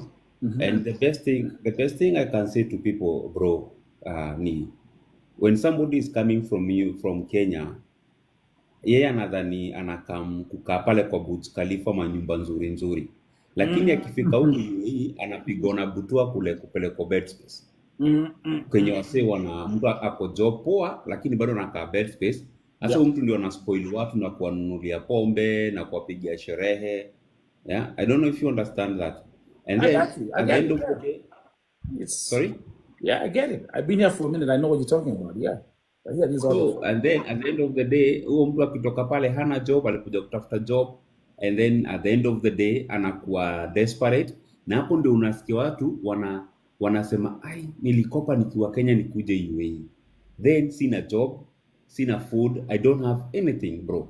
So what they turn to, wanaenda kwa mchanga kukunywa, kufanya everything they want to do to survive. And when they get a job, kwa sababu hiyo pombe shawaingia, like when nikichora watu wetu sana wanavutango job au wanachujo job kwa sababu ya pombe peke yake. Yeah? Nothing else. Hakuna kitu kingine. Kwa sababu alikunywa akasahau kukuja job. Akipata Jenga pale kwa sababu nadhani yeye ndio kamaneja pale au yeye ndio mdosi wake, anamwambia wewe si mtu wetu. At the end of the day unajipata kazi yako, una lose job yako. Maybe mtu analipopoa 4,000 and above sio pesa kidogo, bro. You know, if you are a good bartender, I'll give you 5,000. Because I know your customers, they're coming because of you. Yeah. So me I can tell people, bro, when you are coming to UAE, it's a stepping stone. Me siwezi kasema mtu asikakuja UAE. I've been here for a while. Na nimepata opportunities za kwenda other countries, but why did I choose here? Because okay, si ati nalipo vile vizuri naweza taka huku forever. But at least whatever I'm getting is giving me what I want back in Kenya na hapa hivi. You are content. I'm telling people, if you don't have anywhere to go, come to UAE and get the right people. That part. The right people. That part. It's about where you. And by the way, Janga, it's not just about UAE. It's the same thing with America and Europe. I'm telling you. Yes. And I have my folks who are watching here who are in the US. I got my folks who are watching here who are in Europe. You know exactly what the fuck I'm talking about. Yes, that is. And let me tell you, I was introduced so many things, bro. When I introduce me, as I said, I work in nightclub. Phone yangu nikakufungulia, phone yangu ni mamanzi. 99.9 ni wasichana wako pale because I need them to come to club so that our guys, they can come and drink and enjoy. Yeah. But I have never called even, they don't know even where I stay, bro. I will not lie to you. Good job. Kwa nini? Sababu ni biashara. When I go back to my country, I know, okay, what have I done in UAE that I can go back to Kenya? Yeah. And I'll be proud, you know. I can be proud to say ni aje Voi TV. Above ukienda home pitia Dubai, can you see somebody who can host you? Na hata kwambia acha tukakunywe tukafanye nini au tukapiga sherehe. Anakwambia come ni kuhost ni kutembeze, and then at the end of the day you take your flight and you go back either home or you go back to where you stay. You know? And those are the people you are lacking in UAE. Yani imechafuliwa jina Gulf kwa sababu what is happening. Me, I'll tell you something, bro. I've been hired by a local guy, not a local, a Jordanian Arabic guy. And I've worked for him for 10 good years. There you go. Yeah? There you go, bro. Him trusting in me. I don't speak Arabic. I don't write Arabic. But imagine ananipatia club mzima ya Arabic ni manage ni run na watu wa Arabic people, Arabic DJs, Arabic big musicians who are paid very good money, more than 1 million Kenya shillings to perform at night. But anajua hata nikimpatia hiyo do atawapatia. Yeah. Hata mimi waambia watu, guys, when you are coming to it, it's not a bad place. It's one of the safest place, let me tell you. Mwenye unaangusha wallet yako unaikiwa. Thank you for the love in the comments. Thank you. You guys are amazing. Thank you. Let's keep on spreading love here. Everybody amazing. Okay. Wale cheki, I don't know if you have gone to club in Kenya, unaacha wallet yako na simu yako nenda kudance kwa dance floor na unaipata. That's how safe our night clubs are. That will never happen in Kenya, but I know in Dubai it's a very safe place. Yes, I got my folks. It's a safe place. Yeah. So imagine tumefunzwa hiyo tabia kuwa the best people in the world, because when somebody come here, mind ina changing, bro. Despite hata kutema mate Kenya unakatanga kutema kwa sababu unadhani wewe ni unaono. Hata kutuba ile karatasi ya sweet chini. Bro unaitweka kwa mfuko. Fika home mama anakuuliza, "Kwani hizi makaratasi zote unaweka kwa mfuko ni za nini?" Unamwambia, "Bro, madam, hii ni ile tabia nimefunzwa kule UAE. Hakuna kutupa vitu nje venye unataka." So, me I can tell you, bro, people should come with one goal.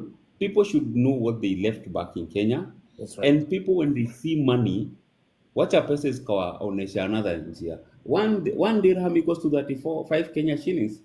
Ukipatiwa dhao moja unapatiwa 35 Kenya shillings. Imagine ukuje uangukie upate job ya dhao 4, you're earning 100 plus Kenya shillings. Unatoa tu dhao na 500 au dhao ya food na nyumba. The rest is yours. Hakuna tax huku bro. Yeah. There is no. That's why I mean Dubai is a haven for investors, even Americans. They are flooding Dubai. Yes. Yeah. I worked in Afghanistan for 4 years with Americans. Yeah. And I know they are coming here to invest. They are flooding. They are flooding here. I'm in Abu Dhabi right now, the capital city. Yeah. All the big jobs, walimu, big people in the security, New America. That's right. And like I said, because of those facts, it's very easy. It's very easy. Yeah. Akisikia mtu ni Mkenya, anataka tu kuanzisha naye na Mkenya. You know, they had a president from background from Kenya. Yeah. So everyone won't take, "Oh, you're a Kenyan? I love Kenyans." But the problem, you are drinking too much. Hiyo ndio tulijiharibia. Buddha, musifike your level. I mean, the problem is, Jenga, thank you very much actually for that piece of advice. The problem is, hapo ndipo tumefika. Hapo ndipo mambo imefika at this point, that reputation. And right. Mtu kama like I said, hata sikangu alikuwa hapa. He's telling us. Yes. He's telling us in this very nonchalant, like 5 people have died nikiwaona wanazima. Right. Hata yeye mwenyewe ukisikia and kanka agoi, I want to inbox me. Akona effect zake. The way he's talking, he got the effects. Hata kama hajakunywa saa hii bado hata kama hajakunywa saa hii vile anaongea, the speech is blurry. He has like blurry speech. Right. I mean, don't take it me, but I'm happy to hear that you're not consuming Mungei anymore. Lakini that one, even I don't go to Pimas, I don't go to those junk. Actually, me ufanya events. I do events. I call Kenyans. They come, they flood 500, 300 Africans. They come to flood to my places. You know? But imagine mimi ndio nawaambia what to do, but they ask me, "Jenga, tunakununulia. Kunywa kenye unataka." Nawaambia sawa, ikeni kwa till nitakunywa nikitoka. Those are my tips, bro. You know, and I come out. So me, what I can tell people, I can tell you, bro, there are so many prominent Kenyans who are here. Wako na mafamilia, wako na mabiashara kubwa. Yeah. Yeah. Wako na kila kitu what you think of when they come. And they are good, but in the other way, there are still those people. When you kwanza wadoa, they're young now. They come, they see they want to close and they want to. And let me tell you something. Kitu moja ningezaga tu kuambia ukuja UAE. Sorry to say for the ladies who are here. Ladies and alcohol. Please, you yeke kando. Toyo mafikira. Because remember, everybody came here because she or he came here to look for money. So if that girl can get 500 dirham per night to be with somebody, she will go for that. Ataanza kujenga manyumba Kenya, we mwanaume mlikuja naye hujajenga hata nyumba. And everybody will ask, "No, si Nigeria alikuwa huku, ako Dubai kama wewe," you know? But then what they do, you know, so pesa yako yote inapoteleanga kwa Mungei na wasichana. Na watu wale wameua sana watu. Nisitaki kusema jina, but ni Afrika ka north of pale Afrika juu. Wamejaa huku wengi sana. Ukikuwatajia tu niaje, niko na 600 pale, niko na 500 hapa. Ataenda na wewe. But imagine those your salary is 4,000 for example minimum. Watu ule mdogo sana alipo 2,000. Imagine you give 500. Umeachwa na 15. Kula, lipa basi, lipa nyumba. Umeachwa na nini, bro? Nothing, even to save. So this is the mentality. What I can tell people, if you want to get married, now it's allowed in UAE to stay with a lady here. Come, get a lady, take either a big partition, both of you, lipieni both of you the partition, get married legally. Kaeni, if the lady is the one who makes you to spend all those money.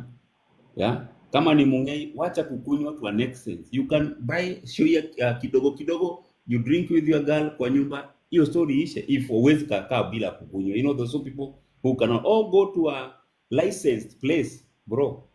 Because if you drink like in my bar and you die, I'll be held accountable. Bro, hiyo inaweza nifunga maisha huku. And that's why I have to be very strict who comes in and out. Even if it's a Kenyan, like ninakuanga na Wakenya wengi wanakujanga sana. And I always tell them, guys, this is the way to drink. Msikakunywe sana. Unaweza masaa tu madogo kunywa kutoka saa 8 na saa 7 hadi saa 9:30. So that person go home akijiweza. Kama ana drive, I never let that person to drive. I call a taxi and he or she pays for herself. Acha gari kwa parking. Security is there to watch the car for you. And then tomorrow when you're okay, come and take your car. So, stongia sana bro. Thank you very much. I can always tell people, come to UAE. Jua kenye unakuja kufanya. Niko na makadama wengi sana najua. Wamefanya vizuri because walijifanya watu. Yeah, wengine ni they are outside. You be the best thing in UAE. Abu Dhabi best place to build yourself. Yes, Wairish. Kama uko Abu Dhabi nitafute, ulize jengo wa Bravo, utaletwa hadi kwangu. Hivyo ndio najulikana. And then we have the other side of it. Nakumbuka there was a night tulikuwa hapa. Mimi hujua hakuna kitu cha document man, and VoTV is such a transparent platform. Kuna time tulikuwa hapa and someone actually walked us inside Mama Pima's place. And tulikuwa tunaonyeshwa yani inside how the and I'm like mpaka huko wa mademo akichange ngodha huko, then palikuwa na communicate hapo kwa couch kamenyanduliwa hata kajielewi. Then kuna mdedema kwa hapa anapiga. I mean, it was crazy that night. Actually, I remember that night. I said, for the first time, I'm actually concerned about E-Live hapa sahi. But, man, look, choices have consequences. It's all about. Right. And this topic, each topic among I promise you, this is not going to be the end of it. This is just the introduction to it. We're going to have another powerful